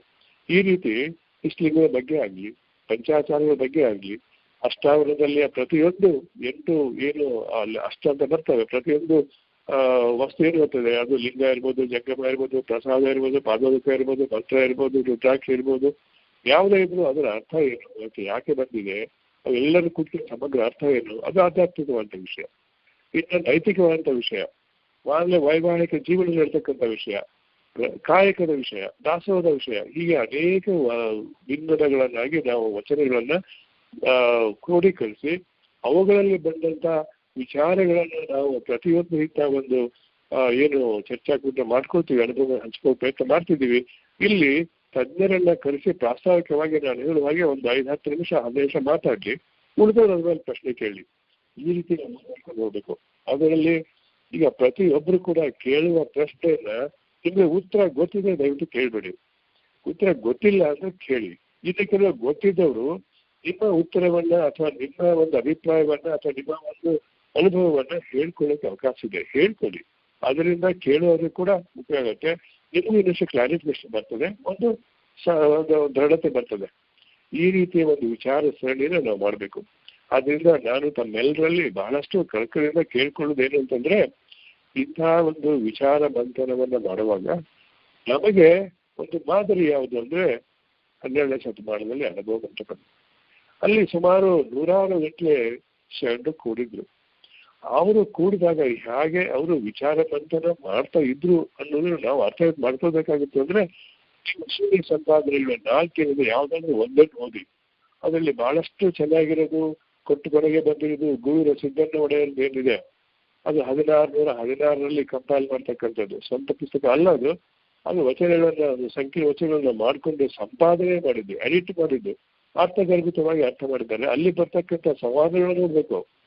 ಇವಾಗ ಅವರು ಅಲ್ಲಮಪ್ರಭುವಿಗೆ ಚನ್ನಬಸವಣ್ಣ ಕೇಳುವ ಪ್ರಶ್ನೆ ಆಗ್ಲಿ, ಅದಕ್ಕೆ ಪ್ರತಿ ಪ್ರಶ್ನೆ ಕೇಳುವ ಮಡಿವಾಳ ಮಾಚಿದೇವನಾಗ್ಲಿ ಅಥವಾ ಕಕ್ಕಯ್ಯನಾಗ್ಲಿ ಅಕ್ಕಮಹಾದೇವಿ ಆಗ್ಲಿ ಯಾವ ರೀತಿ ಪ್ರಶ್ನೆಗಳನ್ನ ಕೇಳ್ತಿದ್ರು, ಯಾವ ರೀತಿ ಬೇರೆಯವರು ಅದನ್ನ ಬಹಳ ಗಂಭೀರವಾಗಿ ಕೇಳಿಕೊಂಡು ಅದಕ್ಕೆ ಸಂಪೂರ್ಣವಾದಂತ ಪರಿಪೂರ್ಣವಾದಂತ ಸಮರ್ಪಕವಾದಂತ ಒಂದು ಸರಿಯಾದ ಉತ್ತರವನ್ನು ಕೊಡ್ತಾ ಇದ್ರು. ಆ ರೀತಿಯ ಸರ್ ನಮ್ಗೆ ಬೇಕು. ಪ್ರಶ್ನೆಗಳನ್ನ ಕೇಳುವಾಗ ನಮ್ಮ ಜಾಣ್ಮೆಲೆ ತೋರಿಸ್ಲಿಕ್ಕೆ ಅಥವಾ ನಮ್ಮ ಬಂಡ ಧೈರ್ಯ ತೋರಿಸ್ಲಿಕ್ಕೆ ಅಲ್ಲ, ನಮ್ಮ ಉತ್ತರ ಗೊತ್ತಿದ್ರೆ ಅದನ್ನ ಹಂಚಿಕೊಳ್ಳಿ. ಅದು ಪ್ರಶ್ನೆಯನ್ನು ಕೇಳಿ ಮುಜುಗರ ಮಾಡ್ತಕ್ಕ ಪ್ರಶ್ನೆ ಹಂಚಿಕೊಳ್ಬೇಡಿ. ಅದಕ್ಕೋಸ್ಕರ ಇದು ಅರ್ಥಗರ್ಭಿತವಾಗಿ ಮಾಡ್ಬೇಕಾಗಿತ್ತಂದ್ರೆ ಚರ್ಚೆಯಲ್ಲಿ ಭಾಗವಹಿಸುವವರು ತಮ್ಮದೇ ಆದಂತ ಒಂದು ಶಿಸ್ತನ್ನು ಅಳವಡಿಸ್ಕೊಂಡಿರ್ಬೇಕು. ಇದು ಭಾರತೀಯ ಸಂಸ್ಕೃತಿಯಲ್ಲಿ ಹೊಸದೇನೂ ಅಲ್ಲ. ನಿಮ್ಗೆ ಇನ್ನಷ್ಟು ಅದ್ರ ಬಗ್ಗೆ ತಿಳ್ಕೊಳ್ಬೇಕು ಅಂತಂದ್ರೆ ಸುಮಾರು 700 ಪುಟಗಳ ಇದು ಆರ್ಗ್ಯುಮೆಂಟೇಟಿವ್ ಇಂಡಿಯನ್ ಅಂದ್ರೆ ವಾದ ಮಾಡ್ತಕ್ಕಂಥ ಭಾರತೀಯ ಮನೋಭಾವದ ಬಗ್ಗೆನೆ ಅಮರ್ತ್ಯ ಸೇನ್ ಅನ್ನೋರು 5 ವರ್ಷದ ಹಿಂದೆ ಒಂದು ಜಾಗತಿಕ ಮಟ್ಟದ ಗ್ರಂಥವನ್ನು ಬರೆದಿದ್ದಾರೆ. ಅಲ್ಲಿ ಭಾರತೀಯ ಸಂಸ್ಕೃತಿಯಲ್ಲಿ ಯಾವ ರೀತಿ ವಾದ ನಡೀತಿತ್ತು, ಚರ್ಚೆ ನಡೀತಿತ್ತು, ಚರ್ಚೆಯಲ್ಲಿ ಭಾಗ ಯಾವ ರೀತಿ ವಹಿಸ್ತಿದ್ರು, ಅದನ್ನ ಕೇಳೋರು ಏನ್ ಹೇಳ್ತಿದ್ರು, ಅದನ್ನ ನಿರ್ಣಯ ಮಾಡಿ ಹೇಳ್ತಿದ್ರು ಅನ್ನೋ ಒಂದು ಸಂಪ್ರದಾಯದ ಬಗ್ಗೆನೇ ಅವ್ರು ಬಹಳಷ್ಟು ಸಂಪ್ರದಾಯದ ಕ್ರೋಢೀಕರಿಸಿ ಅದನ್ನ ಹೇಳಿದ್ದಾರೆ. ಹೊಸದೇನಿಲ್ಲ. ಆ ರೀತಿಯ ಮನೋಭಾವ ನಮ್ಮಲ್ಲಿ ಬೆಳಿಬೇಕು. ತಾವು ಬೆಳೆಸ್ಕೊಳ್ಳಿ, ಇದನ್ನ ಮುಂದುವರಿಸ್ಕೊಳ್ಳಿ, ಚೆನ್ನಾಗಿ ಬೆಳೀಲಿ. ನಾನು ಪ್ರತಿ ವೀಕೆಂಡ್ನಲ್ಲಿ ವಾರಾಂತ್ಯದಲ್ಲಿ ಬರ್ತಕ್ಕಂಥ 7 ದಿನಗಳಲ್ಲಿ ನಾನು ನಿಮ್ಮಲ್ಲಿ ಹಾಗಾಗಿ ಭಾಗವಹಿಸ್ತೇನೆ. ಸಮಯ ಸಿಕ್ಕಾಗಲಿಲ್ಲ, ಎಷ್ಟು ಮಟ್ಟಿಗೆ ನನಗೆ ತಿಳಿದು ನಾನು ಹೇಳ್ತೇನೆ. ನನಗಿಂತ ತಿಳ್ಕೊಂಡವರು ಬಹಳ ದುಡ್ಡು ತಿಳ್ಕೊಂಡು ಬಹಳ ಜನ ಇದ್ದಾರೆ. ಇದು ಒಂದು. ಎರಡನೇ ಕೊನೆಯದಾಗಿ ಏನು ಅಂತಂದ್ರೆ, ನನ್ನ ವಿಚಾರ ಏನಿದೆ ಅಂತಂದ್ರೆ, ಇದರಲ್ಲಿ ಬಹಳಷ್ಟು ಜ್ಞಾನವನ್ನ ಪಡ್ಕೊಂಡಂತಹ ವ್ಯಕ್ತಿಗಳನ್ನ ಬೇರೆ ಬೇರೆ ಒಂದು ವಿಷಯಗಳನ್ನ ಅವರಿಗೆ ಮಂಡನೆ ಮಾಡಕ್ಕೆ ಹೇಳಿ, ಅವರಿಗೆ ಪ್ರಶ್ನೆಗೆ ಕೇಳೋಕೆ ಹೇಳಿ, ಆ ಪ್ರಶ್ನೆ ಉತ್ತರಗಳನ್ನ ಒಂದು ರೂಪದಲ್ಲಿ ತರಬೇಕನ್ನುವಂತ ಒಂದು ಗಂಭೀರವಾದ ವಿಚಾರ ನಡೆದಿದೆ. ಅದರಲ್ಲಿ ಡಾಕ್ಟರ್ ವೀರಣ್ಣ ರಾಜರು ಇರ್ಬೋದು, ಜಿ ಮಾದೇವಪ್ಪ ಇರ್ಬೋದು, ನಾಗರ ಸ್ವಾಮಿಗಳಿರ್ಬೋದು, ಪಂಡಿತರ ಆರಾಧನೆ ಇರ್ಬೋದು, ಅಥವಾ ನಮ್ಮ ಬೇಲಿಮಠ ಸ್ವಾಮಿಗಳಿರ್ಬೋದು, ಮತ್ತೆ ಯಾರೇ ಈಗ ಭಾಷೆ ಅರ್ಥ ಮಾಡ್ಕೊಂಡು ಅವ್ರನ್ನ ಕಳಿಸ್ಬೇಕು, ಅವ್ರ ಕಡೆಯಿಂದ ವಿಷಯವನ್ನು ಮಾಡಿಸ್ಬೇಕು, ಚರ್ಚೆ ಆಗ್ಬೇಕು ಅನ್ನುವಂತ ಒಂದು ನಾವು ಪ್ಲಾನ್ ನಾವು ಯೋಚನೆ ಹಾಕೊಂಡಿದ್ದೇವೆ. ಇದು ಚೆನ್ನಾಗಿ ಮುಂದುವರಿಲಿ. ಇದು ಮುಂದುವರೆದಾಗ ಇನ್ನಷ್ಟು ಚೆನ್ನಾಗಿ ಬೆಳೀಲಿ ಅಂತ ತಿಳ್ಕೊಂಡು ನಾನು ಹಾರೈಸಿ ಇವತ್ತಿನ ಒಂದು ಪ್ರಸ್ತಾವಿಕ ಭಾಷಣವನ್ನು ಮುಗಿಸ್ತೇನೆ. ತಮ್ಮೆಲ್ಲರಿಗೂ ಮತ್ತೊಮ್ಮೆ ಶರಣಾರ್ಥಿಗಳು. ನಾನು ನಿಮ್ಮ ಪ್ರಶ್ನೋತ್ತರ ಕೇಳ್ತಾ ಇರ್ತೀನಿ ಮುಂದಿನ 1.5 ಗಂಟೆಯಲ್ಲಿ. ಎಲ್ಲರಿಗೂ ಶರಣಾರ್ಥಿಗಳು.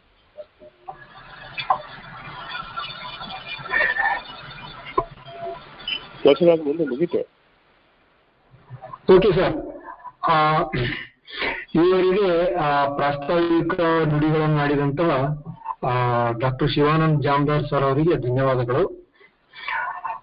ಅವ್ರು ಹೇಳಿದಂತೆ ನಾವು ಈ ಕಾನ್ಫರೆನ್ಸ್ ಕಾಲಗಳನ್ನ ಮುಂದಿನ ದಿನಗಳಲ್ಲಿ ಅನುಭವಿಗಳನ್ನ ಮತ್ತು ಸಾಹಿತಿಗಳನ್ನ ಮತ್ತು ಪ್ರಾಮಾಣಿಕವಾಗಿರುವಂತಹ ಸಾಹಿತಿಗಳು ಪ್ರಾಮಾಣಿಕರಾದಂತಹ ಅನುಭವಿಗಳನ್ನ ನಮ್ಮ ಈ ಕಾನ್ಫರೆನ್ಸ್ ಕಾಲ್ಗೆ ಅವರಿಗೆ ವೆಲ್ಕಮ್ ಮಾಡಿ ಅವರಿಂದ ನಾವು ಕಲಿತುಕೊಳ್ಳೋಣ ಮುಂದೆ. ಮತ್ತು ನಮ್ಮ ಜಾಗತಿಕ ಲಿಂಗಾಯತ ಮಹಾಸಭಾದಲ್ಲಿ ಇರುವಂತಹ ಸದಸ್ಯರು ಸಹಿತ ಅವರು ಸಹಿತ ತಮ್ಮ ತಮ್ಮ ವಿಚಾರಗಳನ್ನ ಮಂಡನೆ ಮಾಡಿ ಅನುಭವ ಮಂಟಪದ ಮಾದರಿಯಲ್ಲಿ ನಾವು ವಿಚಾರಗಳನ್ನ ನಾವು ವಿನಿಮಯ ಮಾಡಿಕೊಳ್ಳಬಹುದು. ಜೊತೆಗೆ ಈ ಕಾನ್ಫರೆನ್ಸ್ ಕಾಲ್ಗಳು ಮುಂದಿನ ದಿನಗಳಲ್ಲಿ ಸುಸೂತ್ರವಾಗಿ ಮುಂದುವರಿಬೇಕಾದ್ರೆ ಕೆಲವು ನಿಯಮಗಳನ್ನ ನಮಗೆ ನಾವೇ ಹಾಕೊಳ್ಬೇಕಾಗಿದೆ. ಅದಕ್ಕೆ ಅಂದ್ರೆ ಆ ಕೆಲವು ನಿಯಮಗಳನ್ನ ನಾನು ಬರೆದಿದ್ದೀನಿ, ಅದನ್ನ ಎಲ್ಲರ ಮುಂದೆ ಹೇಳ್ತೀನಿ ನಾನು. ಇದರಲ್ಲಿ ಏನಾದ್ರು ಚೇಂಜ್ ಮಾಡ್ಬೇಕಾದ್ರೆ ಹೇಳ್ಬೋದು. ಒಟ್ಟಿನಲ್ಲಿ ಈ ಕಾನ್ಫರೆನ್ಸ್ ಕಾಲ್ಗಳು ಸಕ್ಸಸ್ಫುಲ್ ಆಗಬೇಕು, ಯಾವುದೇ ಒಂದು ಈಗೋ ಪ್ರಾಬ್ಲಮ್ ಇದರಲ್ಲಿ ಬರಬಾರ್ದು. ಅದಕ್ಕಾಗಿ ಒಂದು ಕೆಲವು ಪಾಯಿಂಟ್ಸ್ ಗಳನ್ನ ಮಾಡಿದ್ದೇನೆ, ಅದನ್ನು ನಾನು ಹೇಳ್ತೇನೆ. ವಿಷಯ ಮಂಡನೆ ಮಾಡುವಾಗ ನಡುವೆ ಯಾರು ಮಾತಾಡಬಾರ್ದು, ತಾಳ್ಮೆಯಿಂದ ಮಾತುಗಳನ್ನ ಎಲ್ಲರೂ ಆಲಿಸಬೇಕು. ಆ ಮಂಡನೆ ಆಗ್ತಾ ಇರುವಂತಹ ವಿಷಯದಲ್ಲಿ ನಮಗೆ ಭಿನ್ನಾಭಿಪ್ರಾಯವಿದ್ದರೂ ಸಹಿತ ತಾಳ್ಮೆಯಿಂದ ಆ ವಿಷಯ ಮಂಡನೆ ಆಗುವವರಿಗೆ ಕೂತುಕೊಳ್ಳಬೇಕು, ರೆಸ್ಪೆಕ್ಟ್ಫುಲ್ಲಿಯೇ ಇರಬೇಕು. ಅಲ್ಲಿ ವಿಚಾರದಲ್ಲಿ ಭಿನ್ನಾಭಿಪ್ರಾಯ ಇದೆ ಹೊರತು ನಾವೆಲ್ಲರೂ ಒಂದೇನೆ. ಬಸವಣ್ಣ ಎನ್ನುವಂತಹ ಗುರು ನಮ್ಗೆ ಮೂಲ ಆಗಿರೋದ್ರಿಂದ, ನಾವು ಬಸವಣ್ಣನವರೇ ನಮ್ಮ ಗುರು ಆಗಿರೋದ್ರಿಂದ ನಾವು ಯಾರು ಬೇರೆ ದಿಶೆಯಲ್ಲಿ ಹೋಗಬಾರ್ದು, ಒಬ್ಬರ ಬಗ್ಗೆ ಇನ್ನೊಬ್ರು ಬೇರೆ ಒಂದು ಭಾವನೆಗಳನ್ನ ಇಟ್ಕೊಳ್ಬಾರ್ದು. ಎಲ್ಲರೂ ಒಂದೇನೆ. ವಿಚಾರ ಭಿನ್ನಾಭಿಪ್ರಾಯ ಇದ್ರೂ ಸಹಿತ ಅದನ್ನು ನಾವು ಬಗೆಹರಿಸಿಕೊಳ್ಬೇಕು. ಮತ್ತೆ ವಿಷಯ ಮಂಡನೆ ಮುಗಿದ ನಂತರ ಪ್ರಶ್ನೋತ್ತರಗಳಿಗೆ ಅವಕಾಶ ಇರುತ್ತೆ. ಅದರಲ್ಲಿ ಎಲ್ಲರೂ ಪ್ರಶ್ನೆಗಳನ್ನ ಕೇಳಬಹುದು. ಕೊನೆಯ ಪ್ರಶ್ನೆ ಉತ್ತರ ಸಿಗೋವರೆಗೂ ನಾವು ಡಿಸ್ಕಷನ್ ಮಾಡಬಹುದು, ಅಥವಾ ಉತ್ತರ ಸಿಗದೇ ಇದ್ದಂತಹ ಪ್ರಶ್ನೆಗಳಿಗೆ ನಾವು ಅವನ್ನ ಪಾರ್ಕ್ ಮಾಡೋಣ. ಪಾರ್ಕ್ ಮಾಡಿ ಇವುಗಳಿಗೆ ನಮ್ಗೆ ಉತ್ತರ ಸಿಕ್ಕಿಲ್ಲ, ಇದಕ್ಕೆ ಉತ್ತರ ಹುಡುಕ್ತಾ ಇದೀವಿ ಅನ್ನೋ ತರ ಇಟ್ಕೊಂಡು ಮುಂದುವರಿಯೋಣ ಮುಂದೆ. ಅದಕ್ಕೆ ಸೊ ಎಲ್ಲ ಏನಂದ್ರೆ ನಾನು ಅನುಭವಿ, ನಾನು ಹೇಳಿದ್ದೆ ಸರಿ ಅಂತ ಅನ್ನುವಂತಹ ವಿಚಾರಗಳು ಸ್ವೀಕೃತ ಆಗೋದಿಲ್ಲ. ಇದರಲ್ಲಿ ವಿಚಾರಗಳನ್ನ ಹೇಳ್ಬೋದು, ಸರಿ ತಪ್ಪು ನಿರ್ಣಯಗಳು ಯಾರು ಯಾರ ಮೇಲೂ ಹೇರುವಂತಿಲ್ಲ. ಅವರು ಮತ್ತೆ ಇದರಲ್ಲಿ ಯಾವುದೇ ನಂಬಿಕೆ ಆಧಾರದ ಮೇಲೆ ಮಾತಾಡೋದಿಲ್ಲ, ವೈಜ್ಞಾನಿಕ ಮತ್ತು ಆಧ್ಯಾತ್ಮಿಕ ಆಧಾರದ ಮೇಲೆ ಏನಂದ್ರೆ ಇದರಲ್ಲಿ ನಾವು ಮಂಡಿಸಬೇಕಾಗ್ತದೆ. ಮತ್ತು ನಾವು ಅನುಭಾವಿಕವಾಗಿ ಕಂಡುಕೊಂಡ ಸತ್ಯವನ್ನೇ ಹೇಳ್ಬೇಕಾಗ್ತದೆ. ನಾನು ಬರೀ ಓದ್ಕೊಂಡು ಬಂದು ಹೇಳ್ತೀನಿ ಅಂತಂದ್ರೂ ಸಹಿತ ಅದು ಗೊತ್ತಾಗ್ಬಿಡ್ತದೆ, ಅದು ಬಹಳಷ್ಟು ಸಮಯಗಳಿಗೆ ನಡೆಯಲ್ಲ. ಹಾಗಾಗಿ ನಾವು ಅನುಭವಿಗಳ ಆಗೇನೆ ಮಾತಾಡಬೇಕು. ಅನುಭವದ ಕಡೆ ನಮ್ಮ ಹೆಚ್ಚಿನ ಮತ್ತೆ ಪ್ರಾಮಾಣಿಕರಾಗಬೇಕು ನಾವು ಅದರಲ್ಲಿ. ಮತ್ತೆ ಯಾವುದೇ ವಿಚಾರ ಭಿನ್ನಾಭಿಪ್ರಾಯಗಳಿದ್ರೂ ಸಹ ಎಲ್ಲರನ್ನೂ ಸಹ ಗೌರವಿಸಬೇಕು. ಇಲ್ಲಿ ಯಾರೂ ದೊಡ್ಡವರು ಅಥವಾ ಯಾರೂ ಚಿಕ್ಕವರು ಅನ್ನೋದು ಮುಖ್ಯ. ಯಾಕಂದ್ರೆ ನಾವು ಅನುಭವ ಮಟ್ಟದಲ್ಲಿ ನೋಡ್ತೀವಿ. ಅನುಭವ ಮಟ್ಟದಲ್ಲಿ ಚನ್ನಬಸವಣ್ಣನವರು ಹೇಳ್ತಾರೆ ಅಕ್ಕ ಮಹಾದೇವಿಯವರಿಗೆ, ಅಜಕೋಟಿ ಕಲ್ಪ ವರುಷದವರೆಲ್ಲ ಹಿರಿಯರೇ, ಹುತ್ತೇರಿ ಬೆತ್ತ ಬೆಳೆದ ತಪಸ್ವಿಗಳೆಲ್ಲರೂ ಹಿರಿಯರೇ, ನಡುಮುರಿದು ಗುರುಗೂರಿ ತಲೆ ನಡುಗಿ ನೆಲೆತರೆ ಹೆಚ್ಚಿ ಮತಿಗೆಟ್ಟು ಒಂದನಾಡ ಹೋಗಿ 9 ನಾಡುವ ಅಜ್ಞಾನಿಗಳೆಲ್ಲರೂ ಹಿರಿಯರೇ, ಅನ್ನುವ ನಡೆದು ಘನವ ಬೆರೆದು ಹಿರಿದು ಕಿರಿದೆಂಬ ಭೇದವ ಮರೆದು ಕೂಡಲ ಚನ್ನ ಸಂಗಯ್ಯನಲ್ಲಿ ಬೆರೆಸಿ ಬೇರಿಲ್ಲದಿಪ್ಪ ಹಿರಿಯತನ ನಮ್ಮ ಮಹಾದೇವಿ ಅಕ್ಕಂಗಾಯಿತು. ನೋಡಿ, ಮಹಾದೇವಿ ಅಕ್ಕನವರು ವಯಸ್ಸಿನಲ್ಲಿ ಚಿಕ್ಕವರಿದ್ರು ಸಹಿತ ಅವರ ಅನುಭವ ದೊಡ್ಡದು ಅಂತ ಚನ್ನಬಸವಣ್ಣ ಹೇಳ್ತಾ ಇದ್ದಾರೆ. ಇದು ನಮಗೆ ಒಂದು ದಾರಿದೀಪ ಆಗ್ಬೇಕು. ಜೊತೆಗೆ ಕಾವಿ ಕಾಷಾಯಾಂಬರ ಜಡ ಮಾಲೆಯ ಧರಿಸಿದಡೇನು ಜಂಗಮವಾಗಬಲ್ಲನೆ, ಸಾಕಾರದಲ್ಲಿ ಸನುಮತರಲ್ಲ, ನಿರಾಕಾರದಲ್ಲಿ ನಿರುತರಲ್ಲ, ತುರುಬು ಜಡೆ ಬೋಳು ಎನ್ನದೆ ಅರಿವು ಉಲ್ಲಾತನೇ ಜಂಗಮ. ಅರಿವಿಲ್ಲದೆ ಇರುವಂತಹ ಎಲ್ಲ ವೇಷ ಅದು ಬರೀ ವೇಷ ಕಾರಣ ಕೂಡಲ ಚನ್ನಸಂಗಮ ದೇವ ಅಂತ ಹೇಳ್ತಾರೆ. ಹಾಗಾಗಿ ಇದರಲ್ಲಿ ನಾವು ಕಾಯಿ ಬಟ್ಟೆ ಹಾಕೊಂಡವರು ಕೆಲವು ಗ್ರೂಪ್ಗಳಲ್ಲಿ ನೋಡ್ತೀವಿ ನಾವು, ಅವ್ರು ಹೇಳಿದ್ದೇ ಸರಿ ಅಂತ ಅನ್ಕೊಂಡು ಬಹಳಷ್ಟು ಜನ ತಲೆ ಆಡಿಸ್ಕೊಂಡು ಹೋಗ್ಬಿಡ್ತಾರೆ. ಇಲ್ಲ, ಯಾರು ಹೇಳಿದ್ದನ್ನು ಸಹಿತ ನಾವು ಅದನ್ನ ನಿಷ್ಕರ್ಷೆ ಮಾಡಿ ಅದನ್ನ ನಮ್ಮ ವಿಚಾರದ ವರೆಗಲ್ಲಿಗೆ ಹಚ್ಚಿ ತಿಳ್ಕೊಂಡಾಗ ಮಾತ್ರ ನಮಗೆ ಸತ್ಯದ ನಿಜ ನಿಲುವು ಗೋಚರ ಆಗ್ತದೆ. ಆ ಒಂದು ಪ್ರಯತ್ನ ಪ್ರಾಮಾಣಿಕವಾಗಿ ನಾವಿಲ್ಲಿ ಎಲ್ಲರೂ ಮಾಡೋಣ. ಈಗ ನಮ್ ಜಂಗಮ ಸರ್ ಅವರು ಹೇಳಿದಂಗೆ ಜಂಗಮ ಶಬ್ದ ಬಹಳಷ್ಟು ಏನಂದ್ರೆ ಅದು ಕನ್ಫ್ಯೂಷನ್ಗೆ ಒಳಗಾಗಿದೆ. ಜಂಗಮ ಶಬ್ದ ಆಗಿರ್ಬೋದು, ಶಿವ ಶಬ್ದ ಆಗಿರ್ಬೋದು. ಈ ಹೆಂಗಿದೆ ಅಂದ್ರೆ, ಸಪೋಸ್ ಗಾಂಧಿ ಅನ್ನೋ ಶಬ್ದ ಮಹಾತ್ಮ ಗಾಂಧಿಗೆ ಇದ್ರು ಸಹಿತ ಅದು ಮುಂದೆ ನಾವು ಗಾಂಧಿ ಅಂದ್ರೆ ರಾಜೀವ್ ಗಾಂಧಿ, ಸೋನಿಯಾ ಗಾಂಧಿ, ಈ ತರ ಇವರೆಲ್ಲ ರಾಹುಲ್ ಗಾಂಧಿ, ಇವ್ರು ಮೇನಕಾ ಗಾಂಧಿ, ಇವರೆಲ್ಲರೂ ಸಹಿತ ಗಾಂಧಿ ಆಗಿ ಮೂಲ ಗಾಂಧಿ ಶಬ್ದ ಏನಿದೆ ಅದೇ ಏನಂದ್ರೆ ಇಲ್ಲಿ ಕನ್ಫ್ಯೂಷನ್ಗೆ ಒಳಗಾಗಿಬಿಡ್ತದೆ. ಹಾಗಾಗಿ ಶಿವ ಶಬ್ದವೂ ಸಹಿತ ಅದೇ ತರ ಶಿವ, ಜಂಗಮ ಈ ಶಬ್ದಗಳು. ಸುಮ್ಮನೆ ಉದಾಹರಣೆಗೆ ಇವತ್ತು ನಾವು ಯಾವುದೇ ಒಂದು ತತ್ವ ಮಂಡನೆ ಅಂತ ಏನು ಮಾಡ್ತಾ ಇಲ್ಲ. ಮುಂಬರುವ ದಿನಗಳಲ್ಲಿ ನಾವು ಯಾವ ರೀತಿಯಾಗಿ ಈ ಕಾನ್ಫರೆನ್ಸ್ ಕಾಲನ್ನ ತಗೊಂಡು ಹೋಗ್ತೀವಿ ಅನ್ನೋದಕ್ಕೆ ಆದಿ ಭಕ್ತ ಅನಾದಿ ಜಂಗಮ, ಆದಿ ಶಕ್ತಿ ಅನಾದಿ ಶಿವನು ನೋಡ, ಎನ್ನ ಆದಿ ಪಿಂಡಕ್ಕೆ ನೀನೇ ಆಧಾರವಾಗಿ ತೋರಿದರೆ ಎನ್ನ ಹೃದಯ ಕಮಲದಲ್ಲಿ ನಿಮ್ಮ ಕಂಡೆನು, ಆ ಕಾಂಬ ಜ್ಞಾನವೇ ಜಂಗಮ. ಜಂಗಮ ಹಿಡಿದಲ್ಲದೆ ಲಿಂಗವ ಕಾಣಬಾರದು, ಆ ಜಂಗಮ ಹಿಡಿದಲ್ಲದೆ ಗುರುವ ಕಾಣಬಾರದು, ಆ ಜಂಗಮ ಹಿಡಿದಲ್ಲದೆ ಪ್ರಸಾದವ ಕಾಣಬಾರದು. ಇದರಲ್ಲಿ ನೋಡಿ ಹೇಳ್ತಾ ಇದ್ದಾರೆ ಬಸವಣ್ಣನವರು, ಎನ್ನ ಹೃದಯ ಕಮಲದಲ್ಲಿ ನಿಮ್ಮ ಕಂಡೆನು, ಆ ಕಾಣುವ ಜ್ಞಾನವೇ ಜಂಗಮ. ಇಲ್ಲಿ ಜ್ಞಾನ ಜಂಗಮ ಆಗ್ತಾ ಇದೆ. ಮೊಟ್ಟ ಮೊದಲಿಗೆ ಜಂಗಮಕ್ಕೆ ಹಲವಾರು ಅರ್ಥಗಳಿವೆ, ಆದರೆ ಮೂಲತಃ ಮೂಲ ಅರ್ಥ ಏನಿದೆ ಅಂದ್ರೆ ಅದು ಆ ಕಾಣುವ ಜ್ಞಾನವೇ ಜಂಗಮ. ಏನನ್ನ ಕಾಣಬೇಕು? ತನ್ನಲ್ಲಿ ಆ ಚೈತನ್ಯ ಶಿವ ತತ್ವವನ್ನು ತನ್ನಲ್ಲಿ ಕಂಡ್ರೆ ಅದು ಜಂಗಮ, ಆ ಕಾಣುವ ಜ್ಞಾನ ಜಂಗಮ. ಹಾಗಾಗಿ ಒಂದು ಇದು ಅರ್ಥ ಆದ್ರೆ, ಇನ್ನೊಂದು ಅರ್ಥದಲ್ಲಿ ಬಸವಣ್ಣ ಹೇಳ್ತಾರೆ, ಜಂಗಮವೇ ಜ್ಞಾನ ರೂಪು, ಭಕ್ತನೇ ಆಚಾರ ರೂಪ ಎಂಬುದು ತಪ್ಪುದು ನೋಡಯ್ಯ. ನಾನು ನಿಮ್ಮಲ್ಲಿ ಆಚಾರಿಯಾದರೇನು, ಜ್ಞಾನವಿಲ್ಲದನ್ನಕ್ಕರ ತಲೆಯಿಲ್ಲದ ಮುಂದದಂತೆ. ನಮಗೆಲ್ಲರಿಗೂ ಜ್ಞಾನ ಬೇಕು. ತನ್ನ ತಾನರಿಯುವ ಸ್ವರೂಪದ ಜ್ಞಾನ ಏನಿದೆಯಲ್ಲ, ತನ್ನಲ್ಲಿ ಶಿವನನ್ನು ಕಾಣುವ, ತನ್ನ ತಾನರಿದರೆ ತಾನೇ ದೇವನೋಡ ಎನ್ನುವಂತಹ ತತ್ವವನ್ನ ಏನು ಕಾಣುವಂತಹ ಜ್ಞಾನ ಇದೆಯಲ್ಲ, ಅದು ಜಂಗಮ. ಅದು ಮುಂದಿರಬೇಕು. ಅದಿದ್ದಾಗ ಬಸವಣ್ಣ ಇನ್ನೊಂದು ವಚನದಲ್ಲಿ ಹೇಳ್ತಾರೆ, ಭಕ್ತನ ಕಾಯುವ ಜಂಗಮ ಧರಿಸಿಪ್ಪ ನೋಡ, ಜಂಗಮದ ಪ್ರಾಣವ ಭಕ್ತ ಧರಿಸಿಪ್ಪ ನೋಡ. ಭಕ್ತನಲ್ಲಿಯೂ ಜಂಗಮ ಭಕ್ತ ಎರಡೂ ಸನ್ನಿಹಿತ, ಜಂಗಮದಲ್ಲಿಯೂ ಭಕ್ತ ಜಂಗಮ ಎರಡೂ ಸನ್ನಿಹಿತ. ಅಂದ್ರೆ ಜಂಗಮ ಅಂದ್ರೆ ವಿಶೇಷವಾದಂತಹ ವ್ಯಕ್ತಿ ಅಲ್ಲ, ಭಕ್ತನಲ್ಲಿಯೇ ಭಕ್ತ ಜಂಗಮ ಎರಡೂ ಇದೆ. ಯಾಕಂದ್ರೆ ಆತ ಕಂಡುಕೊಳ್ತಾ ಇದ್ದಾನೆ ಆ ಸತ್ಯವನ್ನ, ತನ್ನಲ್ಲಿ ಕಂಡುಕೊಂಡು ಆಚರಣೆಗೆ ತಂದ್ರೆ ಆತ ಭಕ್ತ. ಈತ ಸಂಸಾರಿಯಾಗಿ ಇದ್ದಾಗ ಒಂದು ಪ್ಲೇಸ್ ಅಲ್ಲಿ ನಿಂತುಕೊಂಡು ಹೊನ್ನು ಹೆಣ್ಣು ಮಣ್ಣು ಹಿಡಿದು ನಿಂದರೆ ನೆಟ್ಟನೆ ಭಕ್ತನಾಗಿ ನಿಂತರೆ ಆತ ಭಕ್ತ. ಆದ್ರೆ ಆತನಲ್ಲಿ ಜಂಗಮ ತತ್ವ ಇದೆ. ಮತ್ತು ಜಂಗಮ ಅಂದಾಗ ಆತ ಹೊನ್ನು ಹೆಣ್ಣು ಮಣ್ಣು ಈ ಮೂರನ್ನ ಬಿಟ್ಟು ಆತ ಸುಳಿತಾನೆ, ಸಮಾಜ ಸೇವೆಗಾಗಿ ಮೂವ್ ಮಾಡ್ತಾ ಇರ್ತಾನೆ. ಅಲ್ಲಮ ಪ್ರಭುದೇವರು ಇರ್ತಾರ. ಆಗ ಅಲ್ಲಮ ಪ್ರಭುದೇವರು ಜಂಗಮ ಆದ್ರೂ ಸಹಿತ ಅವರಲ್ಲಿ ಭಕ್ತ ತತ್ವ ಇದೆ, ಜಂಗಮ ಭಕ್ತ ಅವರು. ಬಸವಣ್ಣನವರು ಭಕ್ತ ಜಂಗಮ ಆದ್ರೆ ಅವರು ಜಂಗಮ ಭಕ್ತ. ಹಾಗಾಗಿ ನೋಡಿ, ಜಂಗಮ ಭಕ್ತರು ಈ ಎರಡು ರಿಲೇಟಿವ್ ಟರ್ಮ್ಸ್, ಇವೆರಡು ಅಬ್ಸಲ್ಯೂಟ್ ಅಲ್ಲ. ಇವತ್ತು ನಾನು ನಿಮ್ಮ ಮನೆಗೆ ಬರ್ತೇನೆ, ನಿಮ್ಮ ಮನೆಗೆ ನಾನು ಬಂದ್ರೆ ನಿಮ್ಮ ಪಾಲಿಗೆ ನಾನು ಜಂಗಮ, ನೀವು ಭಕ್ತ. ನೀವು ನಮ್ಮ ಮನೆಗೆ ಬಂದ್ರೆ ನನ್ನ ಪಾಲಿಗೆ ನೀವು ಜಂಗಮ, ನಾನು ಭಕ್ತ.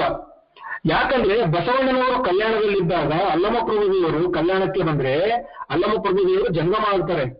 ಒಂದ್ ವೇಳೆ ಅಲ್ಲಮ ಪ್ರಭುದೇವರು ಇರೋ ಪ್ಲೇಸ್ಗೆ ಬಸವಣ್ಣನವರು ಹೋಗಿದ್ರೆ ಬಸವಣ್ಣನವರು ಜಂಗಮ ಆಗ್ತಾ ಇದ್ರು. ಹಾಗಾಗಿ ಅಲ್ಲಮ ಪ್ರಭುದೇವರು ಬಸವಣ್ಣನವರ ಬಗ್ಗೆ ಹೇಳ್ತಾರೆ ಒಂದು ವಚನದಲ್ಲಿ, ಗುರುಸ್ಥಳ, ಲಿಂಗಸ್ಥಳ, ಜಂಗಮ ಸ್ಥಳ ಅಡಗಿತ್ತಲ್ಲ ಸಂಗನ ಬಸವಣ್ಣನ ಕರಸ್ಥಳದೊಳಗೆ. ಸಂಗನ ಬಸವಣ್ಣನ ಕರಸ್ಥಳದಲ್ಲಿ ಜಂಗಮ ಸ್ಥಳವು ಅಡಗಿತ್ತ ಅಂದ್ರೆ ಏನ್ ಅರ್ಥ ಅದು? ಇನ್ನಾರಿಗೋದಿ ಭಕ್ತಿ ಸ್ಥಳ, ಇನ್ನಾರಿಗೋದಿ ಜಂಗಮ ಸ್ಥಳ, ಗುಹೇಶ್ವರ ಸಂಗನ ಬಸವಣ್ಣನ ಮರೆ ಹೊಕ್ಕು ಬದುಕಿದೇನು ಅಂತ ಹೇಳ್ತಾರೆ. ಹಾಗಾಗಿ ಇದೆಲ್ಲ ಈ ಜಂಗಮ ತತ್ವ ಅಂದ್ರೆ ತಾನು ಅರಿಯುವಂತಹ ಏನು ಜ್ಞಾನ ಇದೆಯಲ್ಲ ಅದು ಜಂಗಮವಾದ್ರೆ, ಚನ್ನಬಸವಣ್ಣನವರು ಹೇಳ್ತಾರೆ ಇದು ಅರಿಬೇಕಾದ್ರೆ ಅದನ್ನ ಶಿವ ತತ್ವ ಅಂತ ಕರೀತಾ ಇದ್ದಾರೆ. ತತ್ವ ಅಂದ್ರೆ ಎಲಿಮೆಂಟ್. ಈಗ 108 ಎಲಿಮೆಂಟ್ ಕೆಮಿಸ್ಟ್ರಿನಲ್ಲಿ ಬರ್ತವೆ. ಅದೇ ತರಹ ನಾವು ಯಾವುದರಿಂದ ಮಾಡಲ್ಪಟ್ಟಿದ್ದೇವೆ ಅಂದ್ರೆ 5 ಪಂಚಭೌತಿಕ ತತ್ವಗಳು, ಅವು ಜಡ, ಮತ್ತೊಂದು ಚೇತನ ತತ್ವ. ಅದನ್ನ ನೀವು ಶಿವ ಅಂತ ಕರೆದ್ರು ಓಕೆ, ಇಲ್ಲ ನಾವು ಶಿವ ಅಂತ ಕರೆಯಲ್ಲ ಅಂದ್ರು ಓಕೆ. ಅದೊಂದು ತತ್ವ, ಚೇತನ ತತ್ವ ಮತ್ತು ಒಂದು ಜಡ ತತ್ವ. ಅಂದ್ರೆ ಸ್ಥಾವರ ಮತ್ತು ಜಂಗಮಾತ್ಮಕವಾದಂತಹ ಈ ಜಗತ್ತು ಮತ್ತು ಈ ಪಿಂಡಾಂಡ ಎಲ್ಲವೂ ಸ್ಥಾವರ ಜಂಗಮಾತ್ಮಕವಾದದ್ದೇ. ಅದಕ್ಕಾಗಿ ಇರುವಂತಹ ಜಂಗಮಾತ್ಮಕವಾದಂತಹ ತತ್ವ ಏನಿದೆ ಅಲ್ಲ ಅದಕ್ಕೆ ಅರಿವಿಲ್ಲ. ಈ ಸ್ಥಾವರಕ್ಕೆ ಅರಿವಿದೆ ಅಂದ್ರೆ ದೇಹಕ್ಕೆ ಅರಿವಿದೆ. ಯಾವುದು ಕಾಣ್ತದೆ ಅದು ಸ್ಥಾವರ, ಅದು ತನಗೆ ತಾನೇ ಅರಿಯೋದಕ್ಕೆ ಆಗೋದಿಲ್ಲ. ಯಾವುದು ಅರಿವು ಇದೆ ಅದು ಜಂಗಮ ಆಗ್ತದೆ, ಅದು ಚೇತನವಾಗ್ತದೆ. ಅದಕ್ಕಾಗಿ ಚನ್ನಬಸವಣ್ಣವರು ಹೇಳ್ತಾರೆ ಒಂದು ವಚನದಲ್ಲಿ, ನಾನು ಸಿಂಪಲ್ ಆಗಿ ಹೇಳ್ತಾ ಇದ್ದೀನಿ, ಟ್ರೈ ಮಾಡ್ತಾ ಇದ್ದೀನಿ ಎಕ್ಸ್ಪ್ಲೈನ್ ಮಾಡಕ್ಕೆ. ಚನ್ನಬಸವಣ್ಣವರು ಒಂದು ವಚನದಲ್ಲಿ ಹೇಳ್ತಾರೆ, ಸರ್ವೇಂದ್ರಿಯ ಸಮ್ಮತವಾಗಿ ಸರ್ವಕರಣಗಳ ಸಮಾಧಾನವ ಮಾಡಿ ಸಮಸ್ತ ಸುಖ ಭೋಗಾದಿಗಳ ಬಯಸದೆ ತನ್ನ ಮರೆದು ಶಿವತತ್ವವನ್ನು ಅರಿದು ಅಹಂಕಾರ ಮಮಕಾರವಿಲ್ಲದೆ ಜ್ಞಾತೃ ಜ್ಞಾನ ಜ್ಞೇಯ ಎಂಬ ತ್ರಿಪುಟಿಯ ಮೀರಿ ಆಣವ ಮಲ ಮಾಯಾಮಲ ಕಾರ್ಮಿಕ ಮಲ ಎಂಬ ಮಲತ್ರಯಗಳನ್ನು ಅಳಿದು. ಅಂದ್ರೆ ಇವೆಲ್ಲ ಶಬ್ದಗಳು ಹೆಂಗ್ ಬರ್ತಾ ಇದ್ರು ನೋಡಿ. ಅವ್ರು ಯಾವ ತರ ಒಂದು ಫೌಂಡೇಶನ್ ಹಾಕಿದ್ರು, ತನ್ನನ್ನು ನಾನು ಎನ್ನುವ ದೇಹ ಭಾವವನ್ನ ಮನೋಭಾವವನ್ನ ಮರೆತು ಚೇತನ ಭಾವದಲ್ಲಿ ವಿಹರಿಸುವುದು. ಇದು ಶಿವತತ್ವ ಅಂತ ಕರಿತಾ ಇದ್ದಾರೆ ಅವರು. ಮತ್ತೆ ಬೇರೆ ಶಿವತತ್ವ ಅಂದ್ರೆ ಆ ಯೋಗಿ ಶಿವ ಅಥವಾ ಯೋಗಿರಾಜ ಶಿವ, ಪೌರಾಣಿಕ ಶಿವ, ಅದು ಎಲ್ಲ ಆಮೇಲೆ ಬಂದದ್ದು. ಅದೆಲ್ಲ ಸತ್ಯ ಅಲ್ಲ, ಅಷ್ಟೊಂದು ಸತ್ಯ ಅಲ್ಲ. ಯಾವುದೋ ಕಾರಣಾಂತರಗಳಿಂದ ಅವೆಲ್ಲ ಹುಟ್ಟುಕೊಂಡು ಬಿಟ್ಟು ಏನೋ ತಿಳ್ಸಕ್ ಹೋಗಿ ಏನೋ ಮಾಡಿದ್ರು, ಕೆಲವು ಸರಿ ಇದೆ, ಕೆಲವು ತಪ್ಪಿದೆ. ಅದನ್ನ ನಾವು ಮುಂದೆ ನೋಡೋಣ ಒಂದೊಂದನ್ನೇ ಡಿಟೇಲ್ ಆಗಿ. ಸೊ ಇಲ್ಲಿ ನಾನು ಇಂಟ್ರೊಡಕ್ಷನ್ ಕೊಡ್ತಾ ಇದ್ದೀನಿ. ಅಂದ್ರೆ ಮುಂದೆ ಬರುವ ದಿನಗಳಲ್ಲಿ ಒಂದು ಇಂಟ್ರೆಸ್ಟ್ ಜಾಗೃತಿ ಆಗ್ಬೇಕು ನಮ್ಮಲ್ಲಿ ಇದ್ರ ಬಗ್ಗೆ.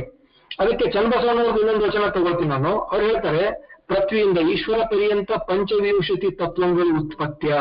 ಪಂಚವಿಂಶತಿ 25 ತತ್ವಗಳು ಉತ್ಪತ್ತಿ ಆಗ್ತಾ ಇದ್ದಾವೆ. ಈಶ್ವರ ಆದಿ ಪರಶಿವ ಪರ್ಯಂತ ಶಿವತತ್ವದ ಉತ್ಪತ್ತಿಯ. ಈ ತರ ಇಲ್ಲಂದ್ರೆ ಉತ್ಪತ್ತಿ ಆಗ್ಬೇಕಾದ್ರೆ ಬಸವಣ್ಣನವರು ಸಹಿತ ಶಿವತತ್ವದ ಬಗ್ಗೆ ಮಾತಾಡ್ತಾರೆ. ಶರಣ ನಿದ್ರೆ ವೇದಡಿ ಜಪ ಕಾಣಿರು, ಶರಣ ನೆದ್ದು ಕುಳಿತರೆ ಶಿವರಾತ್ರಿ ಕಾಣಿರು, ಶರಣ ನಡೆದುದೇ ಪಾವನ ಕಾಣಿರು, ಶರಣ ನುಡಿದುದೇ ಶಿವತತ್ವ ಕಾಣಿರು, ಕೂಡಲ ಸಂಗನ ಶರಣನ ಕಾಯಕವೇ ಕೈಲಾಸ ಕಾಣಿರು. ಇಲ್ಲಿ ಶಿವತತ್ವ ಬರ್ತಾ ಇದೆ. ಹಾಗಾಗಿ ಈ ಶಿವತತ್ವ ಅಂದ್ರೆ ಇದರಲ್ಲಿ 36 ತತ್ವಗಳು ಅಂತ ಉದಯವಾಗ್ತವೆ. ಆ ಪರಶಿವ ತತ್ವದಿಂದ 5 ಶಿವತತ್ವಗಳು ಉದಯವಾಗಿ ಮುಂದೆ ಆ ಶಿವನೇ ಯಾವ ರೀತಿಯಲ್ಲಿ ತಾನೇ ಜಗತ್ತಾಗಿ ಪರಿಣಮಿಸಿ ಪಿಂಡಾಂಡದಲ್ಲಿ ಸಹಿತ ಚೈತನ್ಯವಾಗಿ ಬಂದು ತನ್ನ ತಾನರಿತಾಗ ತಾನೇ ದೇವನೋಡ ಅನ್ನುವಂಥ ತತ್ವಕ್ಕೆ ದಾರಿ ಮಾಡಿಕೊಡ್ತಾನೆ. ಅದಕ್ಕೆ ಬಸವಣ್ಣನವರು ಈ 36 ತತ್ವಗಳ ಬಗ್ಗೆ ಒಂದು ವಿಚಾರದಲ್ಲಿ ಹೇಳ್ತಾರೆ. ನಾವು 36 ತತ್ವಗಳನ್ನ ತಿಳಿದುಕೊಳ್ಳೋಣ ಮುಂದೆ. ಶಿವತತ್ವ ಮತ್ತು ಲಿಂಗ ತತ್ವ, ಬಸವ ತತ್ವ, ಇವೆಲ್ಲವನ್ನ ತತ್ವದ ಮೂಲಕವಾಗಿ ತಿಳಿದುಕೊಳ್ಳೋಣ. ಇದರಲ್ಲಿ ಯಾರಿಗೆ ಯಾವುದೇ ತರಹದ ಅಬ್ಜೆಕ್ಷನ್ ಇದ್ರೂ ಸಹಿತ ಅವರು ಅದನ್ನ ಪ್ರೂವ್ ಮಾಡಿದ್ರೆ ಅದನ್ನ ಬಿಟ್ಟು ಬಿಡೋಣ. ಸರಿಯಾಗಿರೋದನ್ನ ನಾವು ದಾರಿ ಹಿಡಿದುಕೊಳ್ಳೋಣ ನಾವು ಮುಂದೆ. ಇದರಲ್ಲಿ ಬಸವಣ್ಣ ಹೇಳ್ತಾರೆ, ಷಟ್ ತ್ರಿಶಕ್ತಿ ತತ್ವಕ್ಕೆ ಆಲಯವಾಗಿರುವಂತಹ ಮಹಾಘನಲಿಂಗದ ಬೆಳಗು ಕರಸ್ಥಲದಲ್ಲಿ, ಮನಸ್ಥಳದಲ್ಲಿ, ಭಾವಸ್ಥಳದಲ್ಲಿ ವೇದ್ಯವಾದ ಬಳಿಕ ಸರ್ವಾಂಗಲಿಂಗ ಕೂಡಲ ಸಂಗಯ್ಯ ನಿಮ್ಮ ಶರಣನಿಗೆ. ಅಂದ್ರೆ ಷಟ್ತ್ರಿಶಕ್ತಿ ತತ್ವಕ್ಕೆ ಆಲಯವಾಗಿ, ಷಟ್ತ್ರಿಶಕ್ತಿ ತತ್ವ ಅಂದ್ರೆ 36 ತತ್ವಗಳು. ಅಂದ್ರೆ 36 ತತ್ವಗಳದ್ದು ಒಂದು ಇಂಟ್ರೊಡಕ್ಷನ್ ಸಲುವಾಗಿ ನಾನು ಹೇಳ್ತಾ ಇದ್ದೀನಿ. ಇದರಲ್ಲಿ ಇವರು ಸಿದ್ದರಾಮೇಶ್ವರ ಹೇಳ್ತಾರೆ ವಿವಾದ ಕ್ರಿಯೆಯಲ್ಲಿ, ಸಪ್ತಕೋಟಿಯು ಮಹಾ ಮಂತ್ರಾಂಗಳಿಗೆ ಮಾತೆ ತತ್ವ 36ರಿಂದ ಮೇಲೆ ಅತ್ಯಧಿಕವೆಂದೇ ಪ್ರಣವ ಪಂಚಾಕ್ಷರಿಯು ಸತ್ಯ ಶರಣರಿಬಹುದು ಯೋಗಿನಾಥ. ಈ 36 ತತ್ವಗಳ ಮೇಲೆಯೂ ಸಹಿತ ಇರುವಂತಹ ತತ್ವ ನಿರಂಜನ ತತ್ವ, ಅದು ನಿರಾಕಾರ ತತ್ವ, ಅದು ಮೂಲತಃ ಅಂತ ಹೇಳ್ತಾ ಇದ್ದಾರೆ.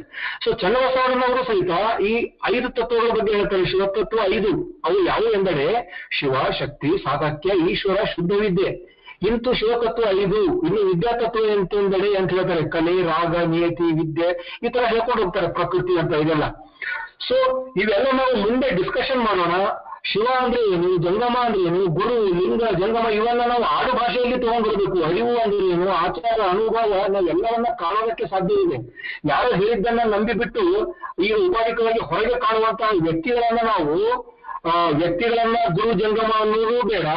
ಯಾವುದೇ ಕಣ್ಣಿಗೆ ಕಾಣುವಂತಹ ಲಿಂಗವನ್ನ ಅದೇ ಲಿಂಗ ಅಂತ ಅನ್ನೋದು ಬೇಡ. ಲಿಂಗ ಅಂದ್ರೆ ನಿಜವಾಗಲು ಅಂಗದಲ್ಲಿ ಆಚಾರವ ತೋರಿದ, ಆಚಾರವೇ ಲಿಂಗವೆಂದರಿದ, ಪ್ರಾಣದಲ್ಲಿ ಅರಿವು ನೆಲಗೊಳಿಸಿದ, ಆ ಅರಿವೇ ಜಂಗಮ ಎಂದು ತಿಳಿಸಿದ ಸಂಗನ ಬಸವಣ್ಣ, ಎಲ್ಲ ಹೆತ್ತ ತಂದೆ ಸಂಗನ ಬಸವಣ್ಣ ಈ ಕ್ರಮವನ್ನು ಅರಿವಿನಯ್ಯ ಪ್ರಭುವೇ ಅಂತ ಅಕ್ಕಮಾದಿಗಳು ಹೇಳ್ತಾರೆ.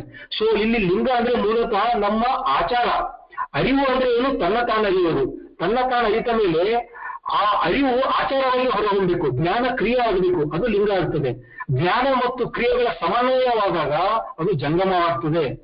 ಹಾಗಾಗಿ ಆ ಜಂಗಮವಾಗಬೇಕಾದ್ರೆ ನಿತ್ಯ ನಿರಂಜನ ಪರಂಜ್ಯೋತಿ ವಸ್ತು, ಬಸವಣ್ಣನವರು ಹೇಳ್ತಾರೆ, ನಿತ್ಯ ನಿರಂಜನ ಪರಂಜ್ಯೋತಿ ವಸ್ತು ಅನ್ನುವಂಥದ್ದು ಉಪದೇಶವ ಕೊಟ್ಟು ಗುರುವಾದ, ಕರಸ್ಥಳಕ್ಕೆ ಬಂದು ಲಿಂಗವಾದ, ಹಸರವಾದ ಪ್ರಪಂಚವನ್ನು ಅಳಿದು ದಾಸೋಹವ ಮಾಡಿಸಿಕೊಂಡು ಜಂಗಮವಾದ.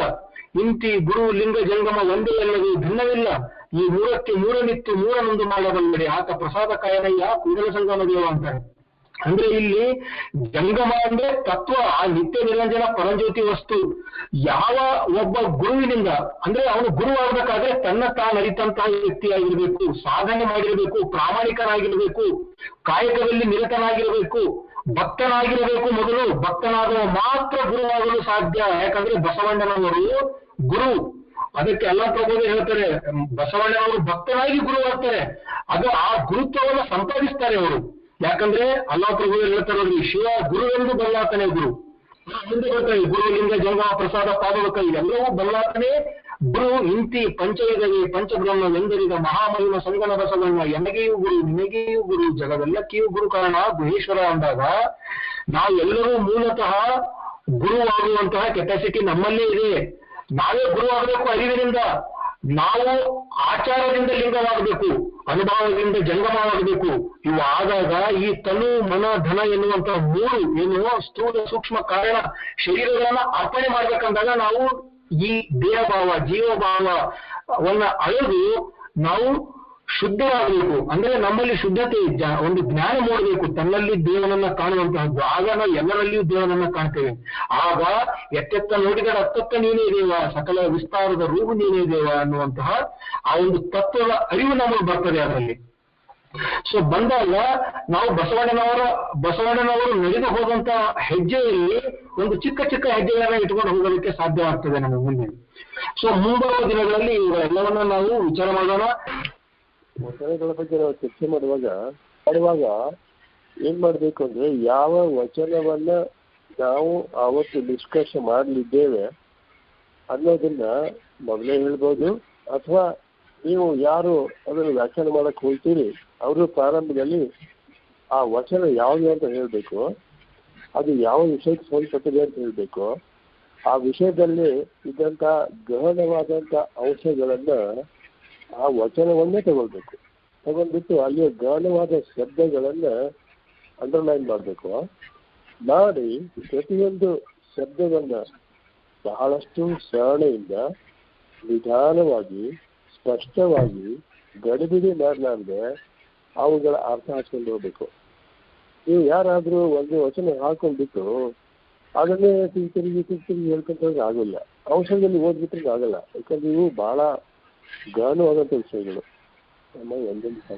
ಈ ಗಹನವಾದಂಥ ವಿಷಯಗಳನ್ನ ಅರ್ಥ ಮಾಡ್ಕೊಳ್ಳಿಕ್ಕೆ ಬಹಳ ಮಂದಿಗೆ ಅರ್ಥ ಆಗೋದು ಆಗಲ್ಲ, ಬಹಳ ಸುಲಭ ಆಗಲ್ಲ ಅದು. ಆದ್ರಿಂದ ಅವ್ರು ಹೇಳಿದ್ರೆ ನಿಧಾನವಾಗಿ ಹೋಗಿ ಸ್ಪಷ್ಟವಾಗಿ ಹೇಳಿ ಅಂತ, ಅದನ್ನ ನಾವೆಲ್ಲರೂ ಗಮನಿಸ್ಕೋಬೇಕು. ಇವಾಗ ಎರಡನೇದು, ಯಾವ ವಿಷಯವನ್ನ ಯಾವ ದಿವಸ ಚರ್ಚೆ ಮಾಡಲಿದ್ದೀರಿ ಎನ್ನುವುದನ್ನ ನಿಮಗೆ ಅನಿಸ್ಕೊಳ್ಬೇಕು. ರ್ಯಾಂಡಮ್ ಅಲ್ಲ ಇದು. ಅಂದ್ರೆ ಆ ವಿಷಯದ ಬಗ್ಗೆ ಆಸಕ್ತಿ ಇದ್ದವರೆಲ್ಲ ಅವತ್ತು ಬರಕಾಗ್ತದೆ. ಈಗ ಯಾವುದೋ ವಿಷಯ ತಗೊಳ್ಳಿ, ಅದು ಅಷ್ಟಾವರಣದಲ್ಲಿ ಯಾವುದೋ ಒಂದು ವರ್ಣ ಇರ್ಬೋದು, ಅಥವಾ ಸತಸ್ಥಳದಲ್ಲಿ ಯಾವುದೋ ಒಂದು ಸ್ಥಳ ಇರ್ಬೋದು, ಅಥವಾ ಆಚಾರಗಳಲ್ಲಿ ಪಂಚಾಚಾರಗಳಲ್ಲಿ ಯಾವುದೇ ಒಂದು ಆಚಾರ ಇರ್ಬೋದು. ಇದು ಯಾವುದೇ ಇದ್ರೂ ಕೂಡ ಮೊದಲು ಅನೌನ್ಸ್ ಮಾಡಿ ಅದನ್ನ ಚರ್ಚೆ ಮಾಡೋರು ಸರಿಯಾಗಿ ಓದ್ಕೊಂಡು ಬನ್ನಿ. ಅಷ್ಟೇ ಅಲ್ಲದೆ ಸಣ್ಣ ಟಿಪ್ಪಣಿಗಳನ್ನ ಮಾಡ್ಕೊಂಡು ಬನ್ನಿ. ನಿಮ್ಮ ಮುಂದೆ ಇಟ್ಕೊಂಡ್ಬಿಟ್ಟು ಟಿಪ್ಪಣಿ ಪ್ರಕಾರ ಪ್ರಾರಂಭದಲ್ಲಿ ಈ ವಚನ ಎದರ ಬಗ್ಗೆ ಇದೆ, ಅದರ ಮಹತ್ವ ಏನು, ಅದರ ಇವತ್ತಿನ ಸಂಬಂಧ ಏನು ಅನ್ನೋದನ್ನ ಹೇಳ್ಬಿಟ್ಟು ಆ ವಚನಗಳನ್ನ ಬಿಡಿಯಾಗಿ ಪ್ರತಿಯೊಂದು ಸಾಲಗಳನ್ನು ಹೇಳಿ ನಿಧಾನವಾಗಿ ಹೇಳಿ ಅಲ್ಲಿ ಶಬ್ದಗಳ ಅಂಡರ್ಲೈನ್ ಮಾಡಿ ಇಲ್ಲೇ ಹೇಳ್ತಾ ಹೋಗ್ಬೇಕು. 5 ನಿಮಿಷ ಆಗಲಿ, 10 ನಿಮಿಷ ಆಗಲಿ, 15 ನಿಮಿಷ ಆಗಲಿ, ಹೀಗೆ ಆದರೆ ಎಲ್ಲರಿಗೂ ಅರ್ಥ ಆಗುತ್ತೆ. ಆದ್ದರಿಂದ ಮುಂದಿನ ಅಥವಾ ನಾಳೆ ಆಗಲಿ ನಾಡ್ದಾಗಲಿ ಅಥವಾ ಮುಂದಿನ ಸಲ ಮಾಡುವಾಗ ಯಾವ ವಿಷಯವನ್ನ ನೀವು ಚರ್ಚೆಗೆ ಎತ್ಕೊಳ್ತೀರಿ ಅದರ ಬಗ್ಗೆ ಅರೇಂಜ್ ಮಾಡಿದ್ದೀವಿ ಅಂದ್ರೆ ಕೆಲವಿಗೆ ಅರ್ಥ ಆಗುತ್ತೆ. ಇನ್ನು 7ನೇ ಮಾತು, ಬಹಳ ಜನ ಕೆಲವು ಸಂಗತಿಗಳಿಂದ ಚರ್ವಿತ ಚರ್ವಣ ಮಾಡಿಬಿಟ್ಟಿದ್ದಾರೆ. ಉದಾಹರಣೆಗಾಗಿ ಕಾಯಕವೇ ಕೈಲಾಸ, ಈ ಕಾಯಕ ಸಿದ್ಧಾಂತ ಬಗ್ಗೆ ಬಹಳಷ್ಟು ಮಂದಿ ಬರ್ತಿದ್ದಾರೆ, ಬಹಳಷ್ಟು ಮಂದಿ ಮಾತಾಡ್ತಿದ್ದಾರೆ. ಅದು ಕಾಯಕವೇ ಲಿಂಗಾಯತರು ತತ್ವ ಅಂತ ಹೇಳಿದ್ದಾರೆ, ಸರಿಯೇ. ಅಂತ ವಿಷಯಗಳನ್ನ ಎತ್ತಿ ಮಾತಾಡುವಾಗ ಇದ್ದಿದ್ದಕ್ಕೆ ತಿರುಗಿ ಹೇಳೋದಂತವ್ರನ್ನ ಕರಿಬೇಡಿ. ಅವ್ರು ಗೊತ್ತಿದ್ದು ಮಾತಾಡಿ, ಎಲ್ಲರಿಗೂ ಬೋರ್ ಆಗಿರ್ತದೆ. ಗೊತ್ತಿಲ್ಲದೆ ಇದ್ದಂಥದ್ದು ಕಾಯಕದ ಮೇಲೆ ಹೇಳೋದಿದ್ರೆ ಅವ್ರಿಗೆ ಕಲಿಸಿ. ಆದ್ರಿಂದ ಅವ್ರಿಗೆ ನೀವು ಯಾರನ್ನು ಕಳಿಸ್ತೀರಲ್ಲ ಅವರು ಹೊಸದಾಗಿ ಏನು ಹೇಳ್ತಾರೆ ಅಂತ ಮೊದಲು ಬಯಲು ತಿಳ್ಕೊಳ್ಳಿ. ಇಲ್ಲ ಹೋದ್ರೆ ತಿರುಗಿ ಬಸವಣ್ಣ ಅಂತ ಹೇಳ್ಕೊಂಡು ಬಸವಣ್ಣ ಹೋಗ್ಬಿಟ್ಟು ಹೇಳ್ಕೊಂತ ಹೋದ್ರೆ ಆಗೋದಿಲ್ಲ. ಹಾಗೆ ಮ್ಯಾಟರ್ ಆಫ್ ಫ್ಯಾಕ್ಟ್ ಕಾಯಕಕ್ಕೆ ಹೆಚ್ಚು ಒತ್ತಡ ಕೊಟ್ಟಿರೋ ಬಸವಣ್ಣಕ್ಕಿಂತ ಹೆಚ್ಚಾಗಿ ಉಳಿದಂತ ದಲಿತರಲ್ಲಿ ಕೊಟ್ಟಿದ್ದಾರೆ ಅಂತ ಹೇಳ್ಬೋದು. ಆದ್ರಿಂದ ಆ ವ್ಯಕ್ತಿ ಲಕ್ಕಮ್ಮ ಇರ್ಬೋದು, ಅವರು ಮತ್ತು ಗಂಡ ಇರ್ಬೋದು, ಮತ್ತೆ ಯಾರೋ ಇರ್ಬೋದು, ಭಾಳ ಜನ ಇದ್ದಾರೆ ಅದ್ರ ಬಗ್ಗೆ ಹೇಳಿದವರು. ಕಾಯ ಬೇರೆ ಕಾಯಕ ಬೇರೆ. ಅದಕ್ಕೆ ನಾನು ಸುಮ್ಮನೆ ಉದಾಹರಣೆ ಕೊಟ್ಟೆ, ಆ ಪ್ರಕಾರ ಮಾಡಿ ಅನೌನ್ಸ್ ಮಾಡಿದ ನಂತರ ಎಲ್ಲರೂ ಲಿಸ್ಟ್ ಮಾಡ್ತಾರೆ. ಜಾಮದಾರ್ ಹೇಳ್ತಕ್ಕಂಥ ಮಾತನ್ನು ಕೇಳಿದೆ. ಬಹಳ ಒಳ್ಳೆ ಕಾರ್ಯಕ್ರಮ ನಡೀತಾ ಇದೆ. ಅದ್ರ ನಾನು ಈ ಅಕ್ಕಮಹಾದೇವಿಯ ಒಂದು ಉದ್ಯಾನ ಬರ್ತದೆ, ಕಲ್ಯಾಣವೆಂಬುವುದು ಇನ್ನಾರಿಗೆ ಹೋಗಬಾರದು ಅಸಾಧ್ಯ ನೋಡ, ಆಚೆ ಆಚೆ ಸೇರಿದಂತೆ ಕಲ್ಯಾಣದತ್ತ ಹಿಡಿಯಲಾಗದು, ಒಳ ಹೊರಗೆ ಶುದ್ಧವಾದಂದರೆ ಕಲ್ಯಾಣ ಹೋಗಬಾರದು, ನೀನ ಎಂಬುದು ಹರಿದಂಗದಲ್ಲಿ ಕಲ್ಯಾಣ ಹಿಡಿಯಬಾರದು. ಜನ ಮಲ್ಲಿಕಾರ್ಜುನ ದೇವಂಗುರಗೂ ಉಭಯನಾಗಿ ಕಲ್ಯಾಣ ಕಂಡು ನಮೋ ನಮೋ ಎನ್ನುತ್ತಿದ್ದೇನು ಅನ್ನೋದೇ ಪರೆ. ಇದು ಬಾಹ್ಯವಾಗಿ ಕಲ್ಯಾಣವನ್ನು ಇರ್ತದೆ. ಆಂತರಿಕ ಪರವಸ್ತು ಪರಶಿವನನ್ನ ಕಾಣುವಂತಹ ಇದಕ್ಕೆ ಇದು ಅನ್ವಯವಾಗಿರ್ತಕ್ಕಂತಹ ಎರಡು ಅರ್ಥಗಳು ಉಳ್ಳಂತಹ ಇದು ವಚನ. ಗುರುವಿಂಗೆ ಗುರು ಬಸವ ಚರಕೆ ಚರ ಬಸವನು ಪರಕೆ ಪರತತ್ವಾತ್ಮಕನು ಬಸವಲಿಂಗ ವರಗುರುಲಿಂಗ ಜಂಗಮಕ್ಕೆಲ್ಲ ಅಧಿಕನು ಗುರು ಬಸವ ಶರಣಯ್ಯ ಯೋಗಿನಾಥ. ಅಷ್ಟರಲ್ಲಿ ಯಾರು ಮಾತಾಡಬೇಕಾಗಿದೆ ಅವರು ಹಂಡಿ ಶರಣರಿಗೆ ಅಂದ್ರೆ ಬಸವ ಶರಣರಿಗೆ ತಾವು ಮಾತಾಡುವಂತ ವಿಷಯವನ್ನ ತಿಳಿಸಬೇಕಾಗಿ ಕೋರಿಕೆ. ಅವರಿಗೂ ಶರಣಾರ್ಥಿಗಳು. ಶರಣಾರ್ಥಿ.